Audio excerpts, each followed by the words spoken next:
get past the damn green line.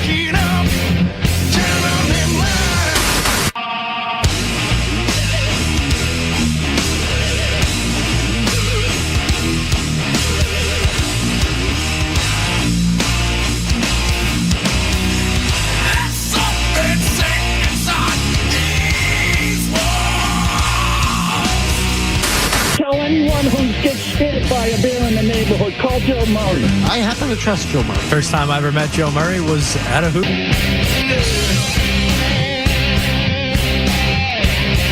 All right, welcome in 98.5 The Sports Hub. I'm Joe Murray. Full show tonight.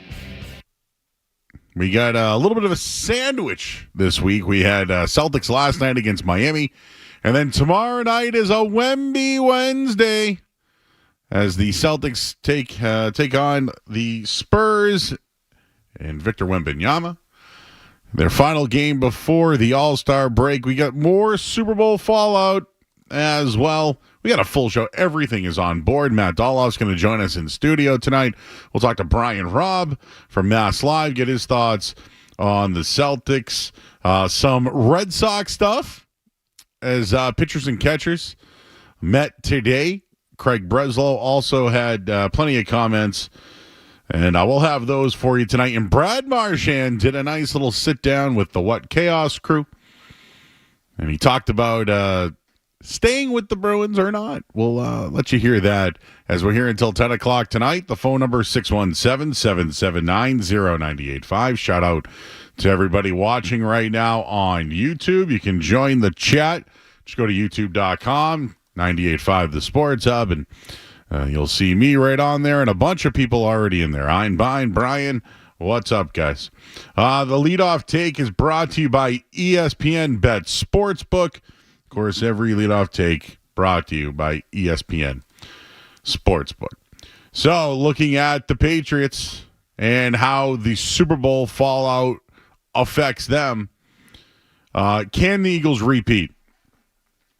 Can they? I mean, I think they certainly can.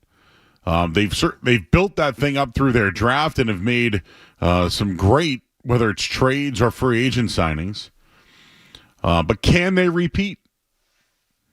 And just another thing regarding the Eagles that I thought was fairly interesting. We can go back to that 2020 NFL draft when it was Joe Burrow and Justin Herbert and Tua Tagovailoa, Jordan Love.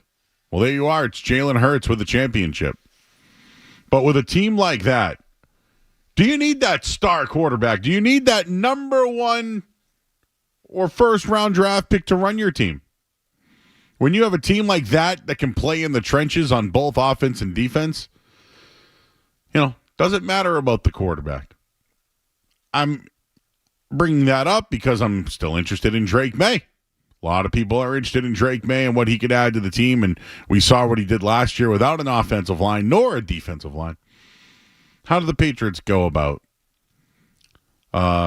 their free agency and their draft after watching the Eagles? But, when I look at the Eagles, they won by dominating in the trenches, no doubt about it. But, when you think about free agency, they got some cap issues. They'll figure it out. They have a lot of young players, whether it's Sweat, they brought in a bunch of free agents. Becton was one this year. They drafted two kids, corners, DeJean and Kenyon Mitchell. But when you really look at the Philadelphia Eagles, to me, they're legend killers. They're legend killers. They just stopped the Kansas City Chiefs from winning 3 consecutive Super Bowls. They did the same thing to the New England Patriots. Back at Super Bowl 52, they upset Tom Brady. That would have been a run of 3 years in a row. Of course, you'll bring up Malcolm Butler, but let's just say what it was. Nick Foles was the quarterback to beat the Patriots. So they are legend killers in their own right. And Saquon Barkley had some interesting comments. Why not start our dynasty now, he says. That echoed the sentiment of his coach, Nick Sirianni, who has already told coaches and players he wants to run it back. Can the Eagles go back-to-back in this NFL? If they do, that's 3 championships in 10 years and still going. The Patriots did that. The Chiefs did that. We consider them dynasties, right? Why not call the Eagles dynasty, winning back-to-back in 3 and 10 years? When you really look at it, the offense with Hurts, Barkley, that offensive line, they got Nick Sirianni back, Vic Fangio's coming back. Like, those are recipes for success. They're still draft well. But in the NFC, who's their biggest challenge? Who's the Eagles' biggest challenge in the NFC? The Lions lost their coordinators. The Vikings don't know who their quarterback's going to be. Washington, is there a sophomore slump? The Rams, could they move on from Matt Stafford? The 49ers are still in rebuild mode. Who are the contenders? Who are they? They can absolutely repeat. They have a D-line all under 30 years old. They drafted the 2 corners, like I mentioned. And, now they have the pick of the litter when it comes to these ring chasers and these free agents, such as Myles Garrett, right? Could they trade for him? Could they trade for a Deebo Samuel? Does Cooper Kupp want to go and play for Philly now? I think the Eagles have a blueprint that the rest of the league should be using. And that blueprint is building from the inside out. I mean, just their line is so dominant.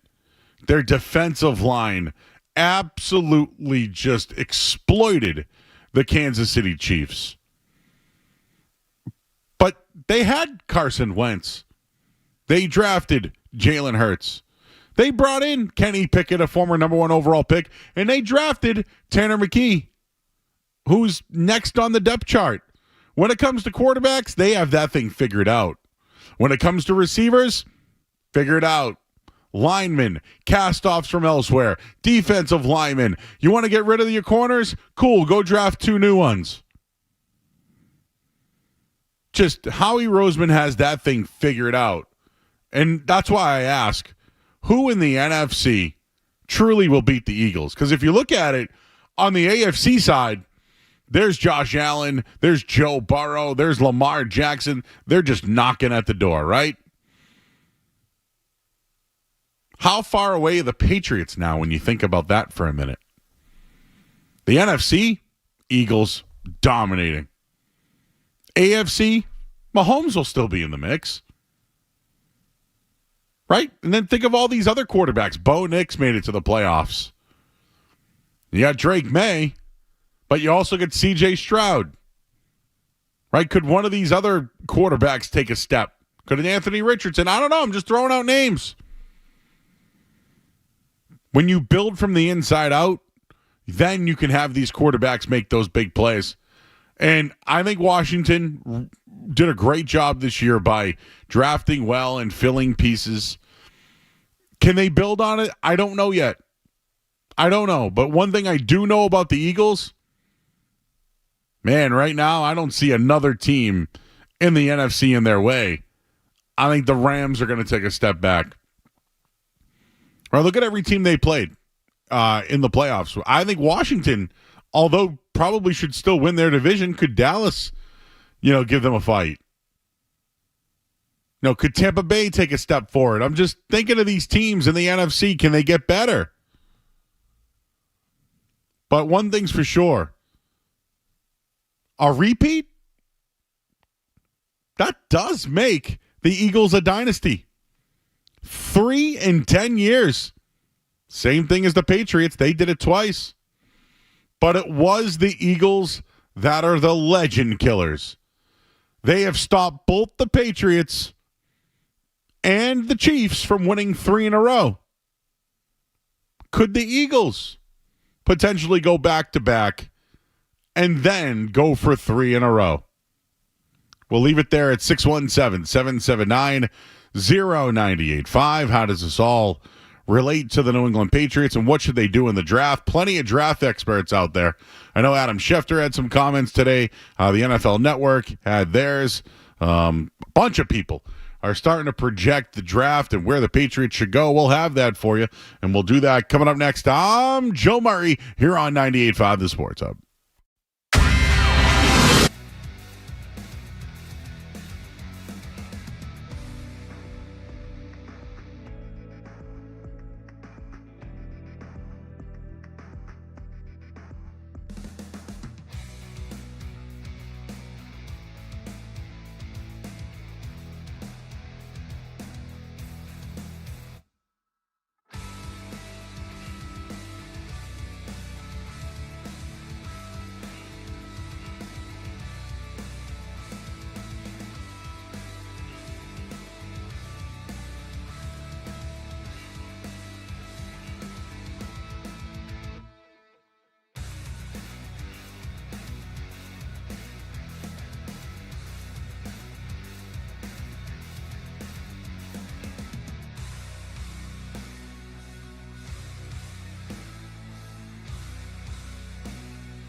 But those pieces start up front. Offensive line. If you don't have an offensive line that can keep people off your excellent quarterback, all bets are off. And defensively, you better be able to mount a pass rush. The Patriots weren't able to protect. They're not able to mount a pass rush. Right now, we have encouragement from the coaching staff in place, the quarterback in place, a nice cornerback there, and that's it. 177790985. That was Tom Curran, NBC Sports Boston. And just making the point that when you think about the New England Patriots, it's all good. They got the quarterback. What else do they have? What else do they have? I'm already getting some pushback about the 3 and 10 years is not a dynasty. The Pats and Chiefs did it 3 and 5 years. I don't know. If I look back, Patriots did 3 and 10 years, right? It could have been 3 and 5, but no matter how you want to look at it, it was 3 and 10. And I guess we could go on this long run for Patrick Mahomes. Although he hasn't been in the league, he's got 3 in 8 years. Right? So, couldn't it get to that point? Just trying to bring that up. Just trying to bring that to the table there, the 3 in the 10 years, although the Chiefs does look a little bit better at 3 and 5. So, looking at the Patriots and how does what happened with the Eagles compare to the Patriots and what they do in the draft, the Patriots are far away from the Eagles. Like, let's be realistic right now. Most fans are happy Mike Vrabel's here. Most fans are here that Josh McDaniels is here. Like, people are happy about that. And that they have Drake May. But I do have to remind you that they have one of the worst offensive lines in football. And probably need to replace 4 out of the 5 guys. Maybe even find 3 out of the 5 guys. And I'll also remind you that their rushing defense was horrific last year. They were one of the worst teams in the league at stopping the run. They have no pass rush whatsoever. They have none. So, do they need skill players on their team? No doubt. No doubt. But to Curran's point, and my point really, the QB can be great. But he can't be what you want him to be without protecting him. And that's exactly what happened with Jalen Hurts. Hurts was a second-round pick because of his ability and upside. But Carson Wentz was supposed to be the guy there for a long time. He blew it. By the way, did you notice that they didn't have a little embrace? I think Hurts tried to walk up to Wentz, and Wentz just walked away. Just walked away from it. I thought that was pretty good. But now it brings up, what do the Patriots do in the draft? I mentioned no pass rush, worst offensive, defensive lines that can't stop the run. There's a lot going on there. And I know Adam Schefter had this in one of his write-ups today, the 5 most interesting teams of the NFL offseason. Making the Patriots coaching job even more appealing to Mike Vrabel was the fact the team has a league-high $110 million in cap space. They'll have the financial liberty to upgrade its roster however it sees fit, whether it's having the chance to pay T. Higgins, $30 million a year, or upgrading the offensive line, and that will all be addressed. Goes on to say, being an established coach and more than $100 million in cap space, the Patriots also have other advantages. They have a young quarterback in Drake May, who personnel people across the league agree has a chance to develop into a bona fide standout. They also have the number 4 pick, where they'll be in position to help Drake May. They are positioned to set up its franchise for years to come. The decisions the Patriots make this offseason will help determine how successful they will be. So that's the write-up from Adam Schefter regarding one of the 5 most interesting teams in the offseason. I know Field Yates had a mock draft. He created a few scenarios for the Patriots. I mentioned Travis Hunter and Abdul Carter could be off the board. Thus, one of the 2 top QBs in the draft could be available at 4. Could that create a scenario for trade interest?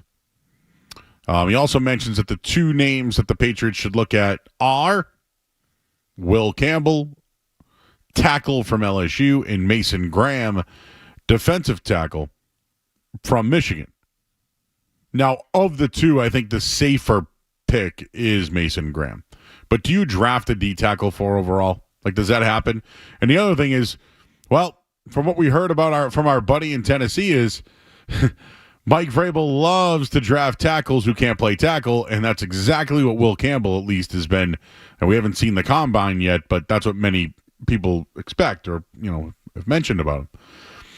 Chad Reuter, he works for the NFL Network. He mocked Penn State edge rusher Abdul Carter to the Patriots at number 4 overall, but both Cam Ward and Shedeur Sanders were off the board with 2 of the top 3 selections. So if that happens, Abdul Carter would be a standout for the Pats. They don't have a pass rush. They don't have a pass rusher. This is something that they need. Now, how does it help Drake May? I don't know. Like, maybe it helps on some big third down plays that can send a pass rush to get the football back and not give up points and chase. I don't know how it really helps him, but that's where I'm going with it. Chad Reuter also picked the whole draft, by the way. NFL Network predicted the Patriots would draft Minnesota offensive tackle Arante Ursary. Right? Ursary, I think his name is. He's the big tackle from Minnesota. You got to see this guy. They have him with the 38th pick. So they have Carter, Ursary, the big tackle, and then from there they have him selecting Texas wide receiver Isaiah Bond with the 69th overall pick. Dude's a stud. Anybody who watched Texas this year, stud. And then they have him selecting with the 77th pick, Travion Henderson, running back from Ohio State. Anyone who's watched this kid, one of the toughest runners in the country, how do you fail drafting an Ohio State running back? Right? He has all of those players projected within the top 50, yet falling to the Patriots. Bond at 69, Henderson at 77. To me, those would be college names that you're aware of. At least you have the stud in Abdul Carter. You got Isaiah Bond, who, again, is this outside receiver who can do a ton of things. And Travion Henderson, well, at least it gives you now another running back to groom, considering you just gave Ramondre Stevenson an extension, but he fumbles the football. I think they could use another running back in that room. I don't want a veteran. I know Gibson ran pretty well last year, but Henderson's ability to catch the football out of the backfield, that intrigues me. So I know we're talking about 3rd and 4th round running backs here, but you know what? This team needs to get better. They have holes everywhere. There's probably 3 guys on that defense that I could tell you is coming back. It's Christian Gonzalez. I mean, I want to tell you it's Christian Barmore, but I don't know. Keon White, probably. I mean, they need Juwan Bentley, but how does he return after his injury? They have holes everywhere. This is what I'm trying to tell you. They are far, far, far away from the Eagles. So when you look at the schedule, you start making projections for next year, just remember, they have no interior and no offensive line. None. It's a long process, and they have to hit on the draft. Look at the Eagles draft. Jalen Carter, Nolan Smith. You go through it. I already mentioned Mitchell and DeJean. Right? Look at those guys alone. And they know how to plug guys in, free agents, guys that were big-time draft picks that might have not have done well, like a Mekhi Becton, a guy like that. Plug them right into that offensive line. Boom. The Patriots will have the money to do it, but when this team gets better in possibly 2 or 3 years, you still want those free agents that you signed this year to make an impact then. So I know people are high on Deebo Samuel or Cooper Kupp. I mean, Kupp's age will get in the way of that one. Samuel,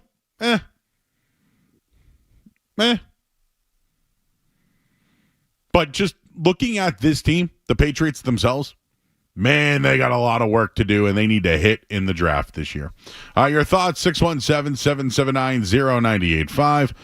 We got a full show tonight, as I mentioned to you all, so let's get to it. Let's start with Bob. He's in Londonderry. Hey, Bob. Hey, enjoy your show, Mr. Murray. You do a great. You guys are great. It's always something interesting.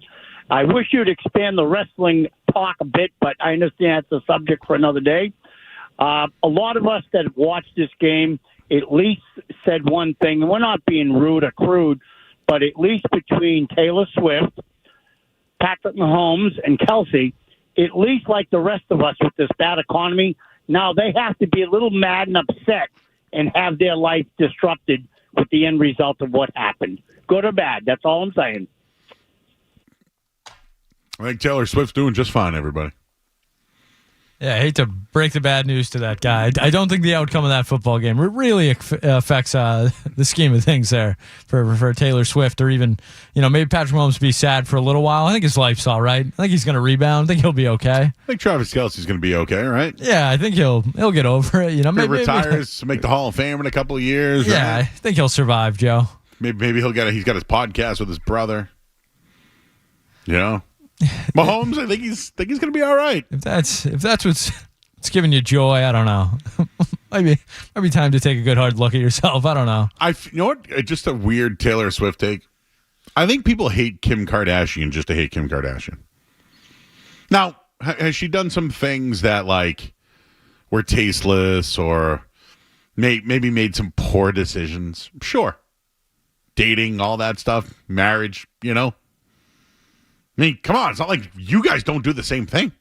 She's famous for being famous because of her dad and her mom. But, I don't know. And I know that Kim Kardashian wants to talk to Luka Doncic. Go for it. Joe, you got God on that one. I got God. But go for it. It's like you just hate Kim because her last name. So now you just hate Taylor because she's super famous. I'm impressed how you turned this into a Kim Kardashian thing. No, I'm just trying to make that. Some people they say the Kardashians just to say it negatively, but know nothing about them. Yeah, but the only thing there is Taylor Swift is talented. Yes. Kim Kardashian's famous for her family and for being famous. Taylor is a writer who makes music, who became the biggest concert to go see ever. The Eras Tour is huge, everybody. You know how much money she made? And we talked about this last night. She's bigger than the Super Bowl. She might have been sad for one day, though. She got booed by her hometown fans because she's dating a Chief who's going to the Hall of Fame. Anyways, that guy Bob in Londonderry has joy today over that. I don't know why I brought the Kardashians into this. I just feel like people hate on them because they hate them, It's easy to say. It's not like it's it's what do you know about the Kardashians? Let's talk to Sean in the car. Hey, Sean. Hey, Joe. Love the show. Earlier you mentioned if the Philadelphia Eagles win their third Super Bowl in 10 years, are they a dynasty? You have to remember that's two separate coaching staffs. I think you can count the remaining players from 17 on one hand. And you compared them to the Patriots. The Patriots won 3 out of 4 Super Bowls, and then 3 out of 5 going to 4. Their second dynasty. But overall, it was 3 out of 10. Oh. The first one. They didn't win for 10 years. It was 3 out of 4. Yes, what I'm trying to tell you, though, is they didn't win for 10 years. So looking at it, right? Look at the scale. They won in let's call it 01, right? They won in 01, 03, and 04. When was their next championship? 14, 16, and 18. Yeah, so yes, they won 6, but there were 2 different dynasties. Same coach, to your point.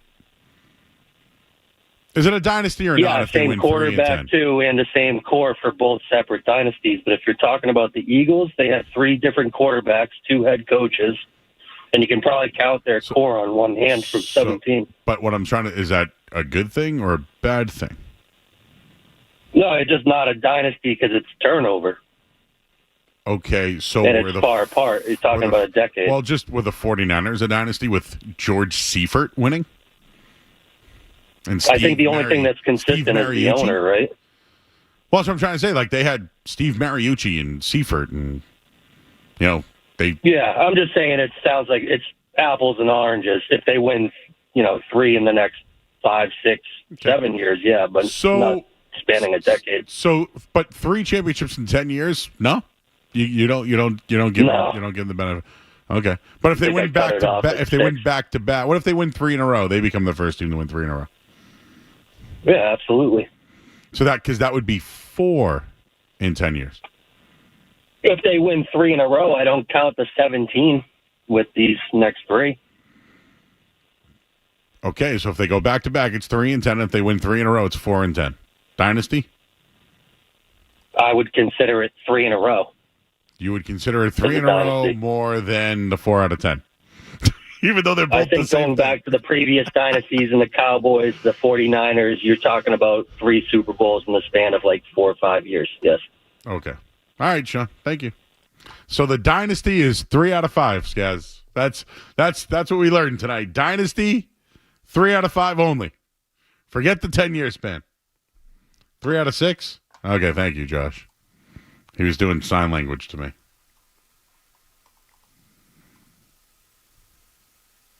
Wow, there's a lot of stuff going on tonight, huh? Our Slack channel's buzzing right now. I want to take a couple more of you. Let's talk to Dave. He's in Weston. Hey, Dave. Man, that got painful for a second there. Well, while you're listening to it, what do you think? 3 and 10. What would you do? No, I think you go by the franchise, not the people so much, right? I mean, there's always going to be changeover and overlap and different players, and the Pats. I agree with you. The Pats, you take it was a 20-year dynasty, but you could absolutely break it into 2 smaller dynasties, no question about it. I think if you win, I think you got to win 3.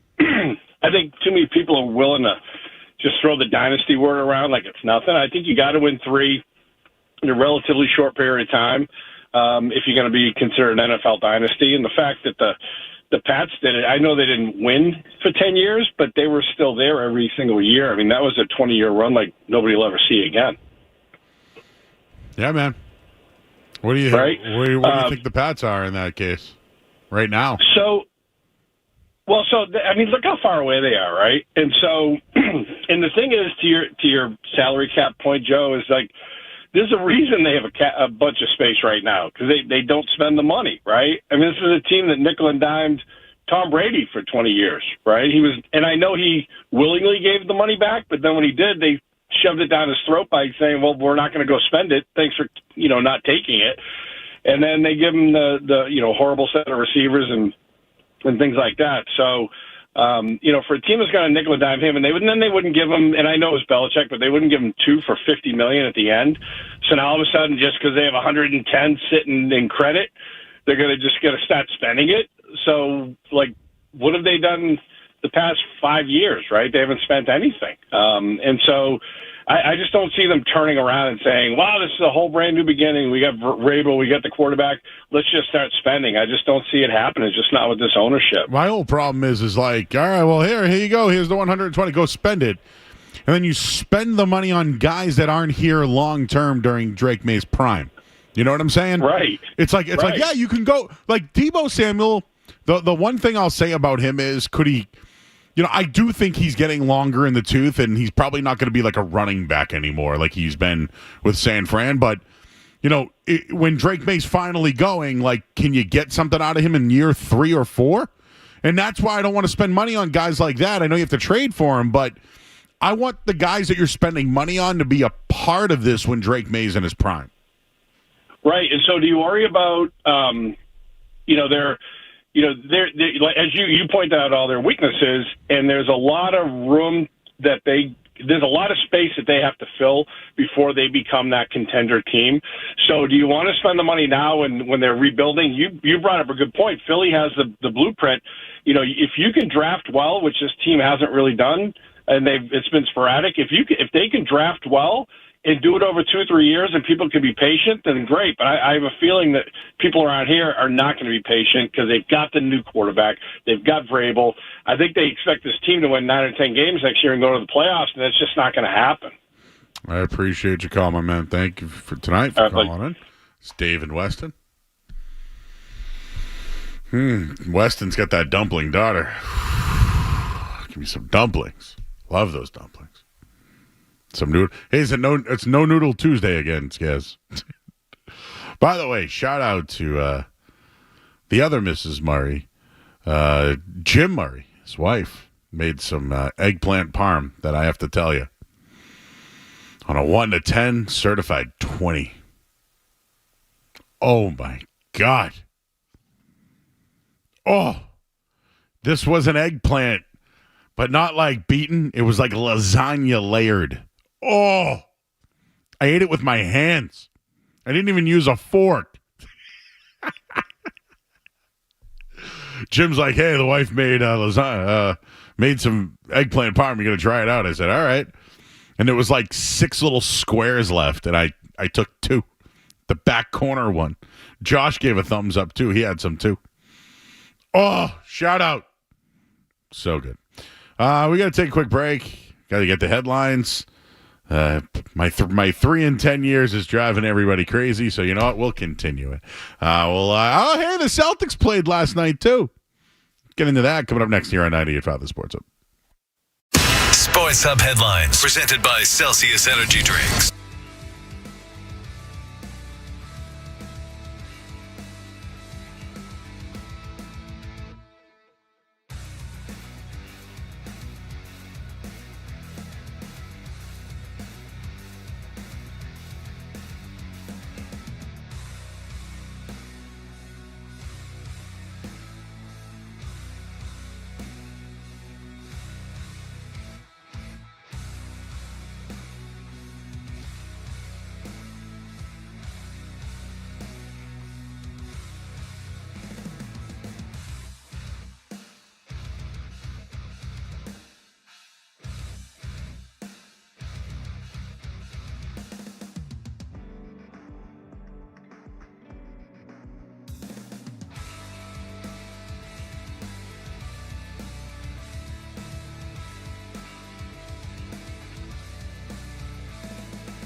Pritchard into the front court.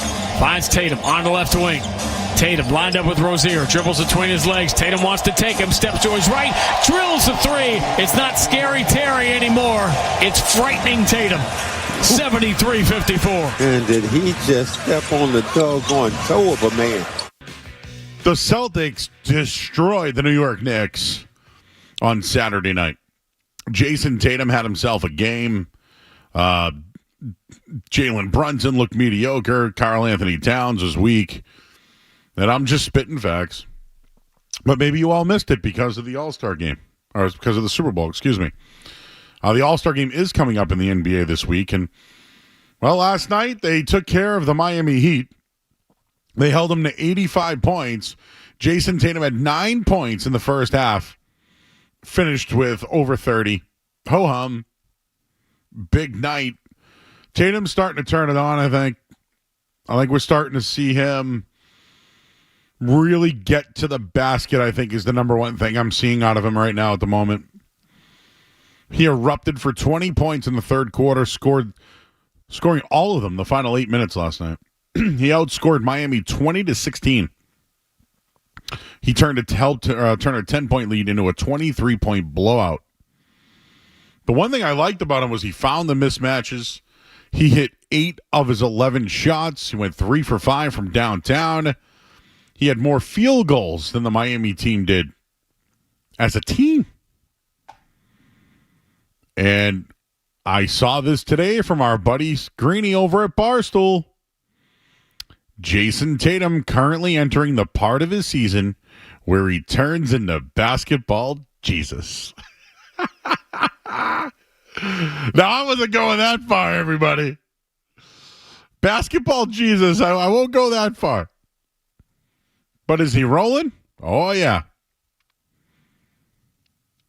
Like, we're starting to see some things here. The Celtics have won 9 of their last 12 games, 6 of their last 7. But, like, look who they beat.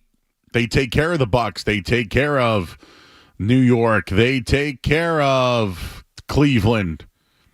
I mean, they beat the Pacers on January 30th, 129-124. Like, if you look at the schedule, the Lakers loss was a bad one. The Dallas loss was really bad. Outside of that, they've been rolling. So the funk that everybody's been talking about, I think it's kind of over. I think it's over. So just wanted to bring that up about the Celtics quickly because everybody loves to just, when it comes to the Celtics, people love to just say they're a problem, they can't do it, and blah. No, they're rolling. They are rolling once again. 617-779-0985. I appreciate this because I've been mentioning the quarterbacks to win championships in 10-year spans. Terry Bradshaw won 4 in the 70s. That was good, right, Skaz? 4, that's good. How about Joe Montana? Won 4 in the 80s. Would you say that was good? Troy Aikman, 3 in the 90s. Pretty good. Tom Brady, 3 in the 2000s. Oh, he did it again in the 2010s, too. And then in the 2020s, Patrick Mahomes has 2. How about, I got one for you, Joe. The now Washington Commanders won 3 titles from 1982 to 1991.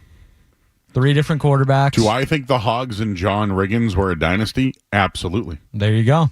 That's 3 titles in 9 years. 3 different quarterbacks. Dude, I'm a child. I'm a child of the late 80s, early 90s. How many times I heard of the Hogs in my life? People would wear like those pig noses and go to games. My whole life, whenever a running back, like in high school, ran really well, it was, you look like John Riggins. I heard that thousands of times in my life. So don't tell me that the formerly Washington Commanders team was not a dynasty.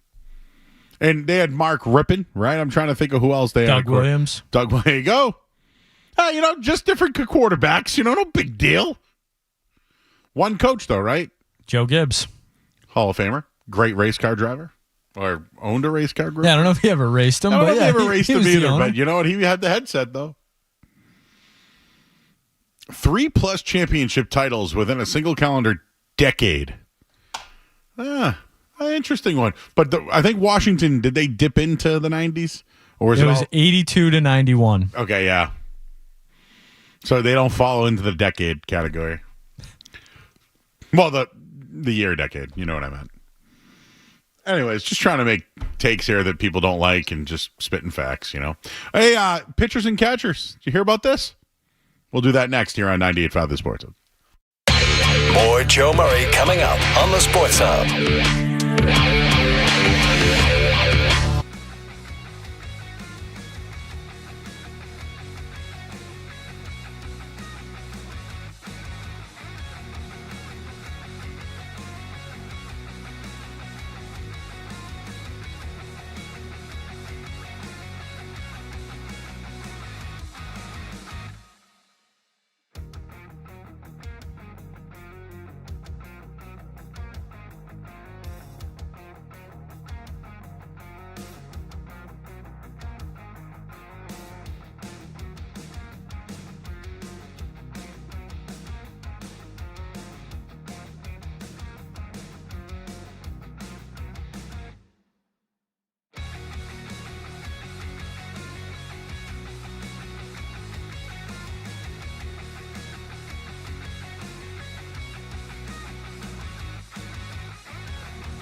Obviously, the addition of Crochet, Chapman, Walker, Wilson, it's different. It's different. We got some big boys now, and we're a lot deeper than in the past. If you take a look at our seasons the last 3 years, that's what people talk about, right? We were there by the trading deadline, and then we tailed off.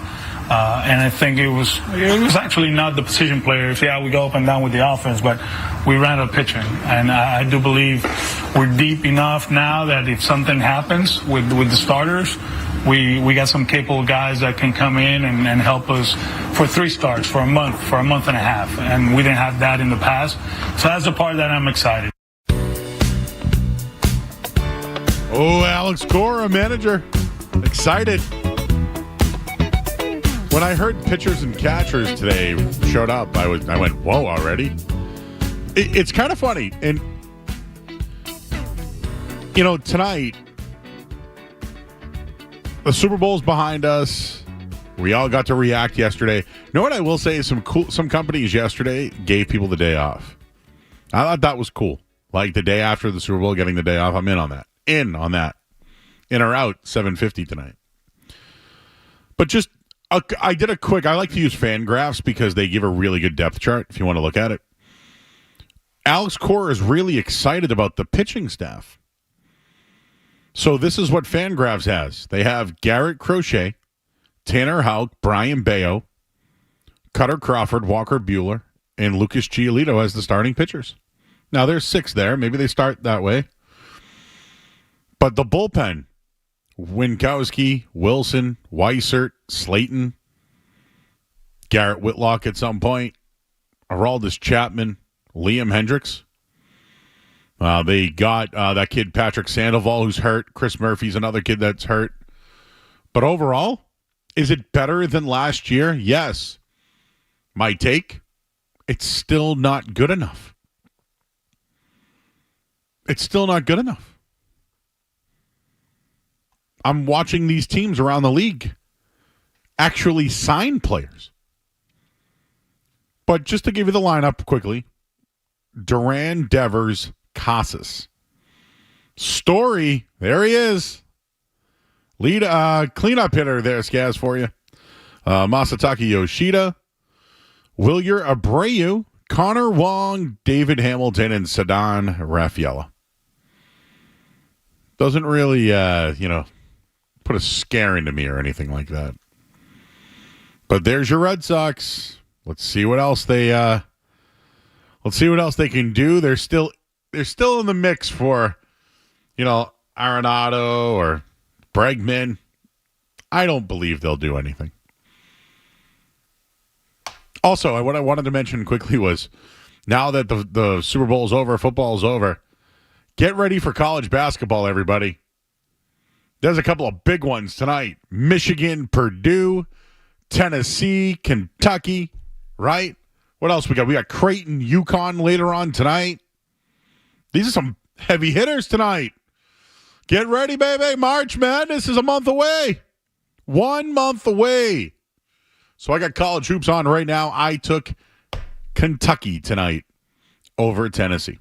We'll hit the headlines here. I'm Joe Murray, and hoping to talk to Matt Dolloff in studio tonight. We got a full show. We're here until 10 o'clock, and I just wanted to bring up Brad Marchand. He talked to our buddy DJ Bean and the What Chaos crew. We'll let you hear what he had to say today coming up next. I'm Joe Murray here on 98.5 The Sports Hub. From the Town Fair Tire Studios, this is your home for every Patriots game. Into the end zone, trying to keep the play alive. Falling down, he throws to the end zone. It's caught! Touchdown! WBZ-FM at HD Boston. 98.5 The Sports Hub. A Beasley Media Group station. Essential Sports Hub headlines. Presented by Celsius Energy Drinks. All right, Celtics in action tomorrow night. It's Wemby night. The injury report is out. Jaylen Brown questionable. Torrey Craig. Drew Holiday out. Final game before the All-Star break. Toronto and Brandon Graham have agreed on a new $120 million extension. Kellen Moore, the new head coach of the New Orleans Saints. And Red Sox pitchers and catchers met today. Kenley Jansen is signed with the Anaheim Angels of California. I don't know what they are anymore. Headlines brought to you by Game Day Men's Health. Suffering from low T, Game Day Men's Health can help with a free and quick T-level test. Search GameDayMen'sHealth.com today to find the location near you. Game Day Men's Health, because every day should feel like game day. I'm Joe Murray. Your next update in 30 minutes. Some people play the game. Jaylen Brown. Blocked by Horford. Some talk about Let's welcome to the Sports Hub Celtics show, by the way. Jim Murray, Chris Gasper. The Sports Hub Celtics show with Murray and Gasper. Saturdays at noon on the Sports Hub. Not worried about trade rumors. That's just fans, I think, having fun with it all. It's never been realistic that you'd be traded. You've always been signed. You signed at the beginning of your walk year. This year, on paper, it is realistic. Or it's more realistic. Yeah, and I think that's obviously when things aren't going well with your group or going the way that I think it was expected to go. That's what happens, right? These conversations start to come up more and more in the media, and articles come out, and you can't worry about things you can't control and that you don't have a part in. But yeah, I could see, with the way that on paper it looks that, this time of year, that's what people do. They start looking at potential outcomes and stuff like that. I get it. How would you feel if you were traded? How would obviously it would be very weird. I think I would feel very weird, probably a little lost, but I don't know. I haven't really thought about it before, and I don't really think about it because it's not something that I really see happening.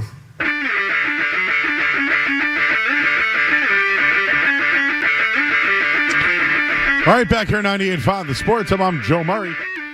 It's Brad Marchand with the What Chaos crew.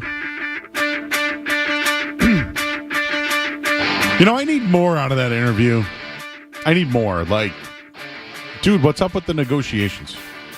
What happened there? Why wasn't it done before? Was this a you thing, a team thing? Did it even present anything to you? Where's that one? Aren't you kind of happy with the injury that he's not locked up, though? Yeah. Maybe the team was like, hey, we want to see how you come back from this major surgery.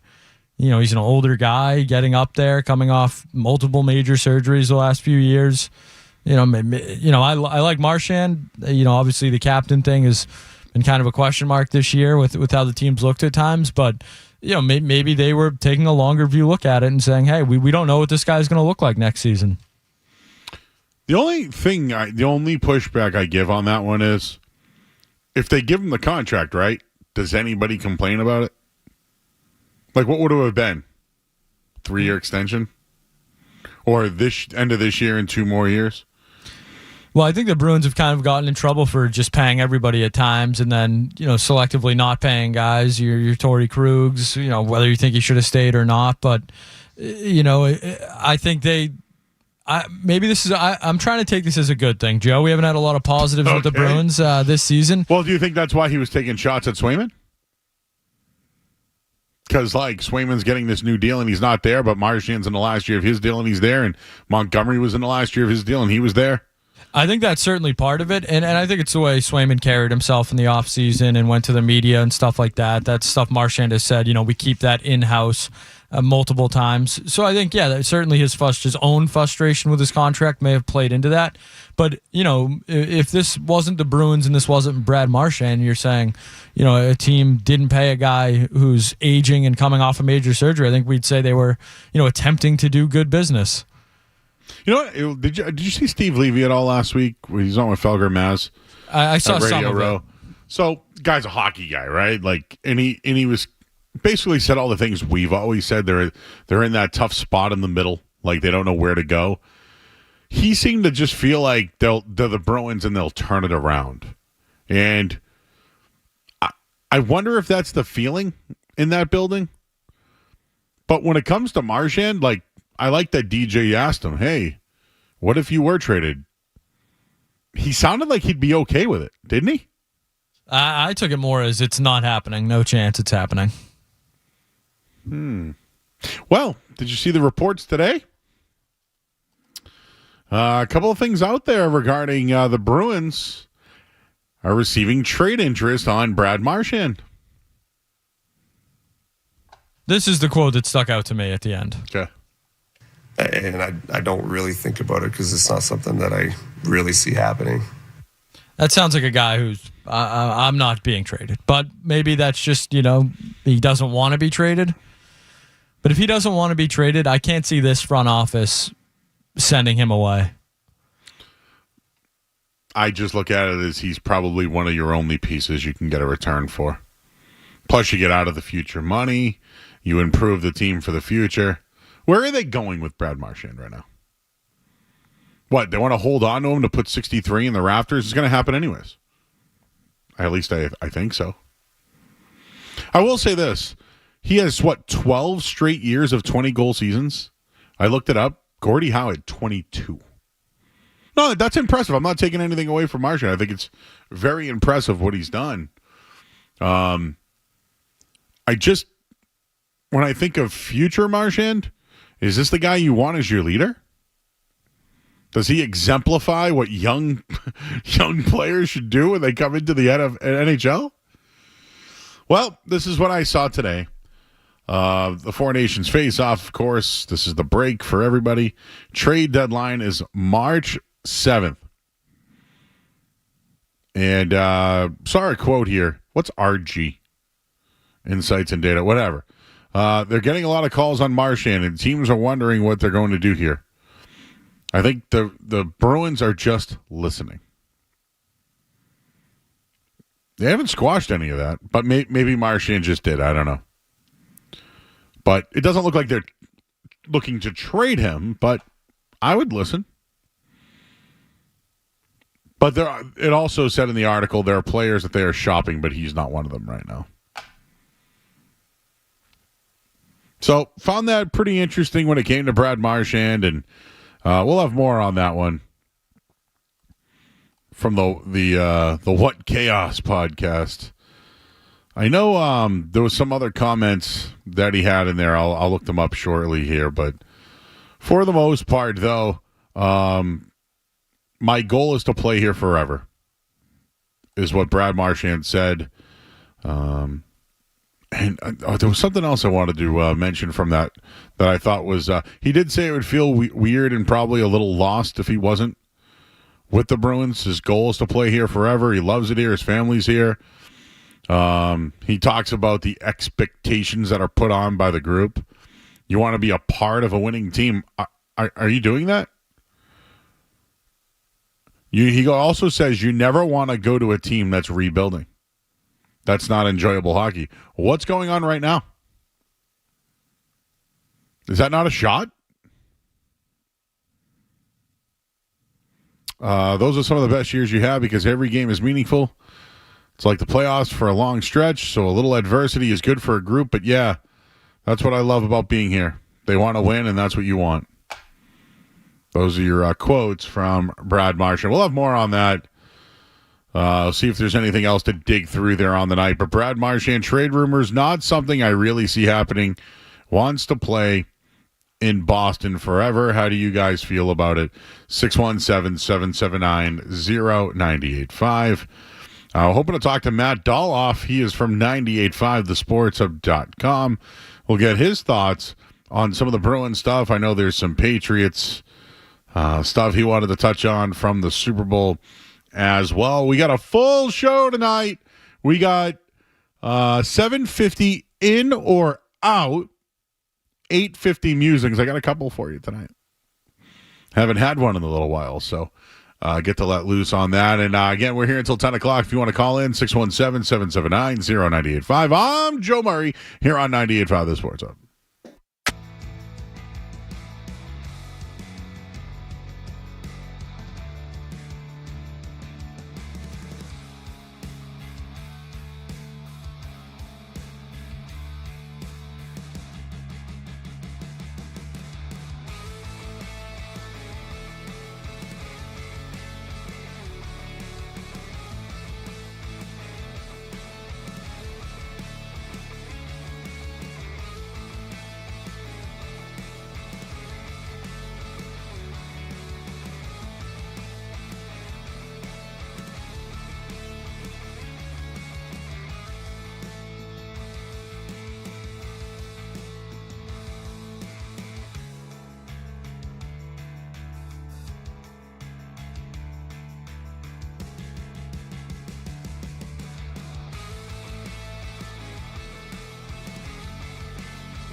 Rocker 98.5 The Sports Hub. I'm Joe Murray. Full show today.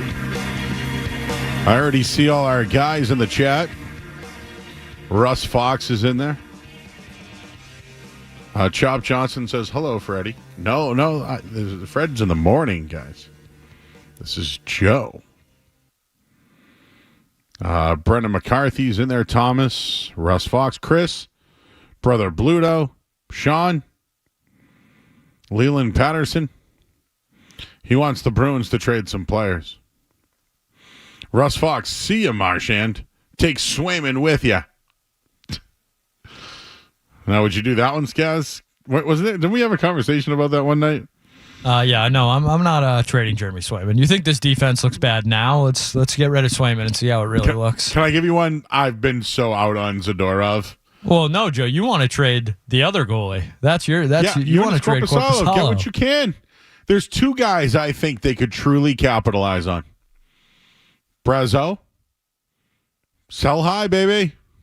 I think if you're talking about a legit asset, Trent Frederick might be that guy. Yeah, team Frederick. Could look at. Yeah. I think Frederick's a goner because he's getting chopped. But no, I would sell high on Brazeau and I would sell high on Korpisalo. You know who could be interested in Trent Frederick? St. Louis Blues. Oh, really? And Jim Montgomery. Oh, he called him Freddie. Big Trent Frederick guy. How they doing? Let's look them up. The Blues. How are the Blues doing? I feel like I'm always doing a check-in on the St. Louis Blues.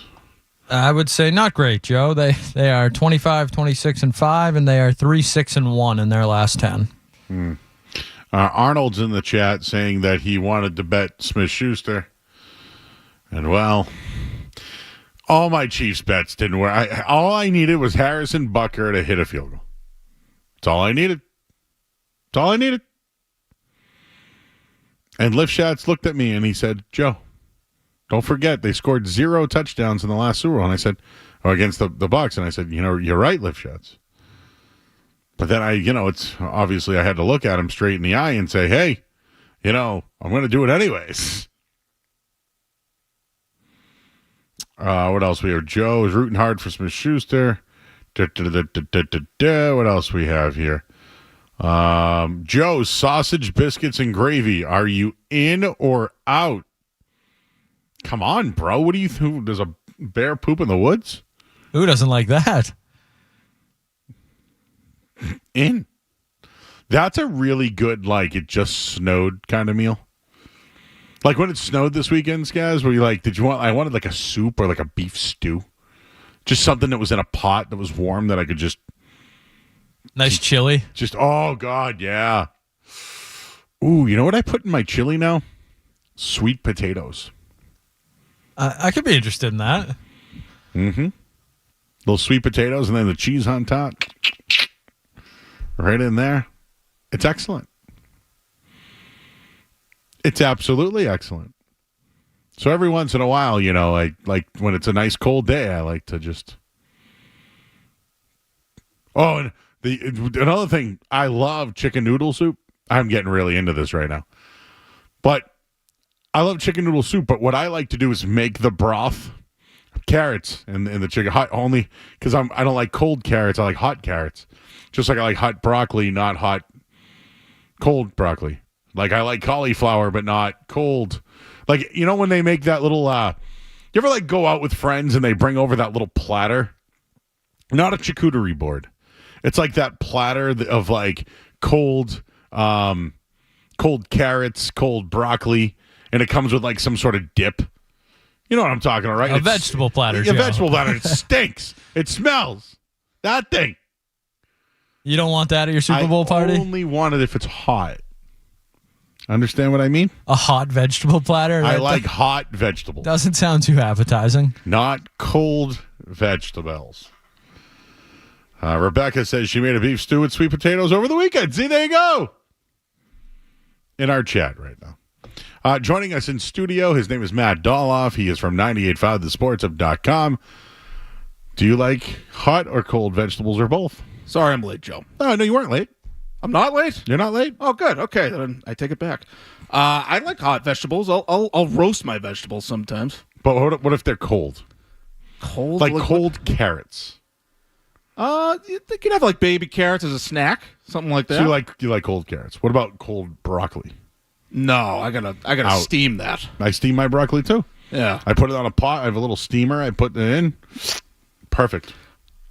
I've made this recipe before where it is like raw broccoli, but you mix in some like mayonnaise and red wine vinegar and sunflower seeds, put in a little bit of sugar. You mix that all up. And bacon bits, that's actually a key ingredient too. You call that a broccoli and bacon salad, my friend. We used to use this thing we call Molly McButter. You ever heard of it? It's like it's like Parmesan cheese of butter. Is that the pub you grew down the street from? No. Molly McButter. Doyle's might have had a Molly McButter. Doyle's was in Jamaica Plain. It was like the oldest bar in the city, and I used to hang out there a lot. And on St. Patrick's Day, we'd stand on the tables, and then they'd run out of beer, and then they would just sell us cans of beer for $1. I used to go to Coogan's. Oh, yeah. Financial District. Yeah, the dollar drafts. I was going to just say dollar drafts. That's the only bar ever that I was escorted out of. Because I had too much to drink. Were you being verbal? No. I think they just saw me like knock a glass over and like, all right, time for you to go. I was just about to say that's just about the only place I've ever been politely asked to leave. You too. Yeah, yes. Those dollar drafts will get you, Joe. They catch up to you real quick. Dollar draft sneak up on you. Marianne's was another place that happened to right at Cleveland Circle. That was always one. Anyways, we were just playing Brad Marchand sound. He was on with the What Chaos guys. Have you had a chance to hear any of this? Only what you were just playing. Oh, so you heard it on the way in? Yeah. I feel that he believes he's not getting traded. Is that how you feel? The way he's talking, it sounds like he has assurances that he will not be traded. That is correct. What's your feel on the team, man? And what I mean by the feel is they're in this just middle of suck. They're just they're too good to suck, and they're just not bad enough to suck. The middle of suck. Yes. They're not a high-end suck team. They are not. They don't suck. They don't. But they're in the middle of the suck. Okay. They kind of suck at sucking. Oh, they're terrible at sucking. That's the worst. Don Sweetie has done a great job at not sucking as Bruins GM. I know people like to give him a hard time, but like if you think about it, Joe, like you go to that 2023 team, they loaded up. And, like, what was even left from the 2011, 2013? He had almost an entirely different roster, and they're still a top contender. So I think, for the most part, he's done a good job. Obviously, the drafting has not been good. But this is a team that, like, they don't really care that much about the draft. They want to get to the playoffs every year. The goal every year is to win the Stanley Cup. Every year we want to win the Stanley Cup. Well, sometimes it's not a realistic goal. And sometimes it can't be your goal. It shouldn't be their goal this year. They're not going to win the Stanley Cup this year. I think they're going to miss the playoffs. Really? They're on the outside looking in. They're already on the outside looking in, and the other teams have games in hand on them. So I don't see them making the playoffs this year. And like even these two recent losses against the Rangers and the Golden Knights, that tells me that I honestly look at those even worse than the blowout losses. The blowout losses are what they are. But, like, even in these games that are sort of competitive and you're hanging on and you can even have a lead, they can't hold on. And this is a team that's sort of built to hold on and sit on a lead with their defense and goaltending. They're just not good enough. Your partner at the Sports Hub Underground, Ty Anderson, last year said that their identity was their goaltending. They don't even have – they've lost it. They lost that. And one of the issues last week was we thought that – after the Swayman shutout, they should have went right back to Swayman because it was important. Like last year, they could have went to Ullmark after us. You know what I mean? I don't think they're capable enough to just go every other with these guys. So their identity's gone. This isn't a slight on Korpisalo because I think he's been a little bit better than I thought he was going to be. But I'm just saying that identity of going to every other goalie doesn't work. And when you have a shutout and then the next night you're taking on the Rangers, I wanted to see Swayman back in there, considering that you had one more game to go Well, you could have played Korpisalo in that game and given Swayman the time off heading into the Four Nations. So I think they've lost that identity and that edge from a year ago. They've sort of lost the feel for, how they arrange the goaltender starts. I think that's a fair point. I think if they have any ambition of making the playoffs this year, they do need to lean on Swayman. And so maybe in a couple weeks when they come back from the Four Nations break, they start to lean on him a little more. They ride him a little bit. They put him back out there if he has a good start, to your point. But yeah, I think their identity honestly is, I'm not sure if Ty was even saying it was their identity. I think it was just the way they had to win, because they still don't have nearly enough scoring. They don't have nearly enough speed or skill. So that they sort of had to win with their defense and goaltending. And I don't want to leave the defense out of that, because that's the spot on the roster that they've really invested in. And they've spent a lot of time over the last 4 years getting bigger on defense, which I thought was very important. I've been sounding the alarms for that for years. They got to get bigger on defense. Well, now they're bigger. They still look kind of a mess in their own end sometimes. It's at least sometimes they can button it up a little bit, and sometimes Swayman can save them, but the consistency just hasn't been there game to game. So I wonder if, they have the right structure there, if they have the right mix on defense. They obviously physically have the size you need, but I'm just not sure they have the mix there. And then you go to the back end with the goaltending, the way they've sort of arranged the starts and, gone back and forth between Swayman and Korpisalo, they haven't really had a good feel for that. It feels like every time they take a step forward, they take a step back, or 2 steps back. 2 steps forward, 2 steps back. They're the Boston Bruins. They got no offensive attack. No. Ooh, there you go. I tried. Here's a question I had for Matt Dolloff of 98.5 The Sports Hub, and you can call in as well. 617-779-0985. I'm looking ahead already. I'm already looking ahead. Forget about the trade deadline and all that. We've heard the word hockey overlord. Football overlord. Is there a hockey overlord version for the Bruins? And have you thought about maybe somebody that could take over? Forget about GM.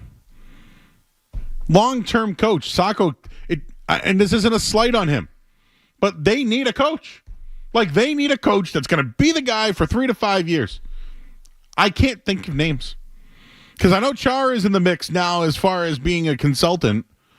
Chris Kelly would have been one of my options, but do you want that? And is there a guy that's out there that maybe they've identified as someone that could take over? I haven't really thought about that, to be honest. Yeah, I don't think Joe Sacco's the guy long term. Honestly, I just look at coaches as sort of interchangeable in that league. Nobody has more of a coaching carousel than the National Hockey League. A coach sticking around with the same team for 10, 12, 15 years and having sustained success, that really doesn't happen anywhere around the league. It really depends on your roster. And you could maybe have sort of good timing with who you hire, where you get the right coach at the right time. I think the Vegas Golden Knights and bringing in Bruce Cassidy after he was fired from the Bruins is a good example of a team that that's the kind of coach they needed at that time to sort of take that roster and get the most out of him and put him over the top. And so the Bruins are in a bit of a different spot where they don't have a roster that's really, I don't think they're really underachieving that much. I think maybe you look at individual players like Charlie McAvoy is a guy that's probably underachieving. Swayman is having his worst year. So you look at individual players, but in totality, the roster is where they need to improve. And the coach is just sort of secondary to me. And so if they gave Joe Sacco the full-time head coaching title, I don't think that would be, a disaster by any means. I don't see any individual out there that that got to go get this guy. It's not like the Patriots with Mike Vrabel, to cross sports for a second. I don't think there really is that guy out there, like you were saying. One guy that Ty and I have talked about on the Underground before is Rod Brindamore, the Hurricanes head coach, who feels like a difference-making head coach, but I'm not sure about. Did he sign a long-term deal? I could be wrong. He could be locked in for the long term with Carolina. But if there's a shot where he might be on the way out, or if there's a chance where you could sort of get him, pry him away, that's a guy I'd think about coming in. If you want to get a big name, difference-making kind of head coach, that's the guy I would look at. But maybe he signed a 10-year deal with Carolina. He signed a multi-year deal in 2004, but that doesn't mean Doesn't mean much, right? I mean, if he's under contract. Last year, you mean? Yeah, so May of 2024. So this probably would have been year one of that deal. Multi-year, I always say that's a 2-year deal. When you say multi-year. No, that doesn't stop me. Yeah, you don't want to say 2-year deal, so you say multi-year. That's how I always read that. He's got a little bit of an edge to him, that guy. 54 years old. Huh. I haven't thought about that name. The one everyone keeps bringing up is Quenneville, but I don't think that's going to happen. Well, maybe a little bit of baggage there. Yeah, I don't think they would want to take that dive. Stay away from that one. I do want to talk some Patriot stuff as well. You guys, I know I saw you in the parking lot yesterday. And we talked cards for a minute, and then we talked about the Super Bowl. Before we do that, are you a chili guy? Oh, absolutely, yeah. I made my own chili for the first time in the last couple years. Oh, tell me, how'd you do it? You just got pretty excited. Joe's leaning in right now. Well, how did I do it? Was it a canned beans, or was it... The beans were canned. Canned? Yeah, Canned? but fresh ground beef. Ground beef, okay. You mix in the spices. You cook it up. Did you cook the beef first, or did you put the beef in? Beef first. Beef first. Okay. Then you mix in the tomatoes and the chopped onions. Oh, okay. And I like to put in a little bit of jalapeno. I like a little bit of a kick. The secret ingredient is brown sugar. You gotta cut through the acidity and give it a little bit of sweetness.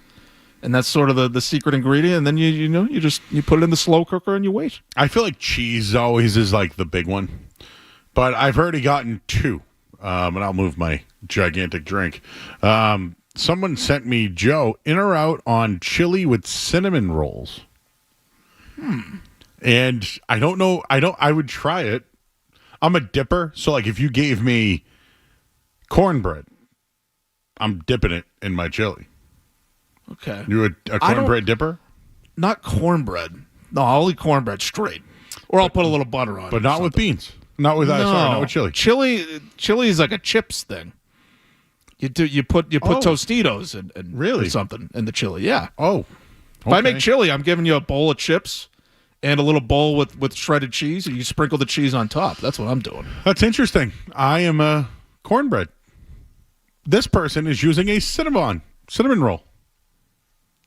Now, I feel like a cinnamon roll will go well with anything. Are you in or out on peanut butter in chili? Out. What? Never done it. Peanut butter chili? I'm not. I don't know anything about it. I feel like I have a traumatic experience whenever I have unexpected peanuts or unexpected peanut butter in something.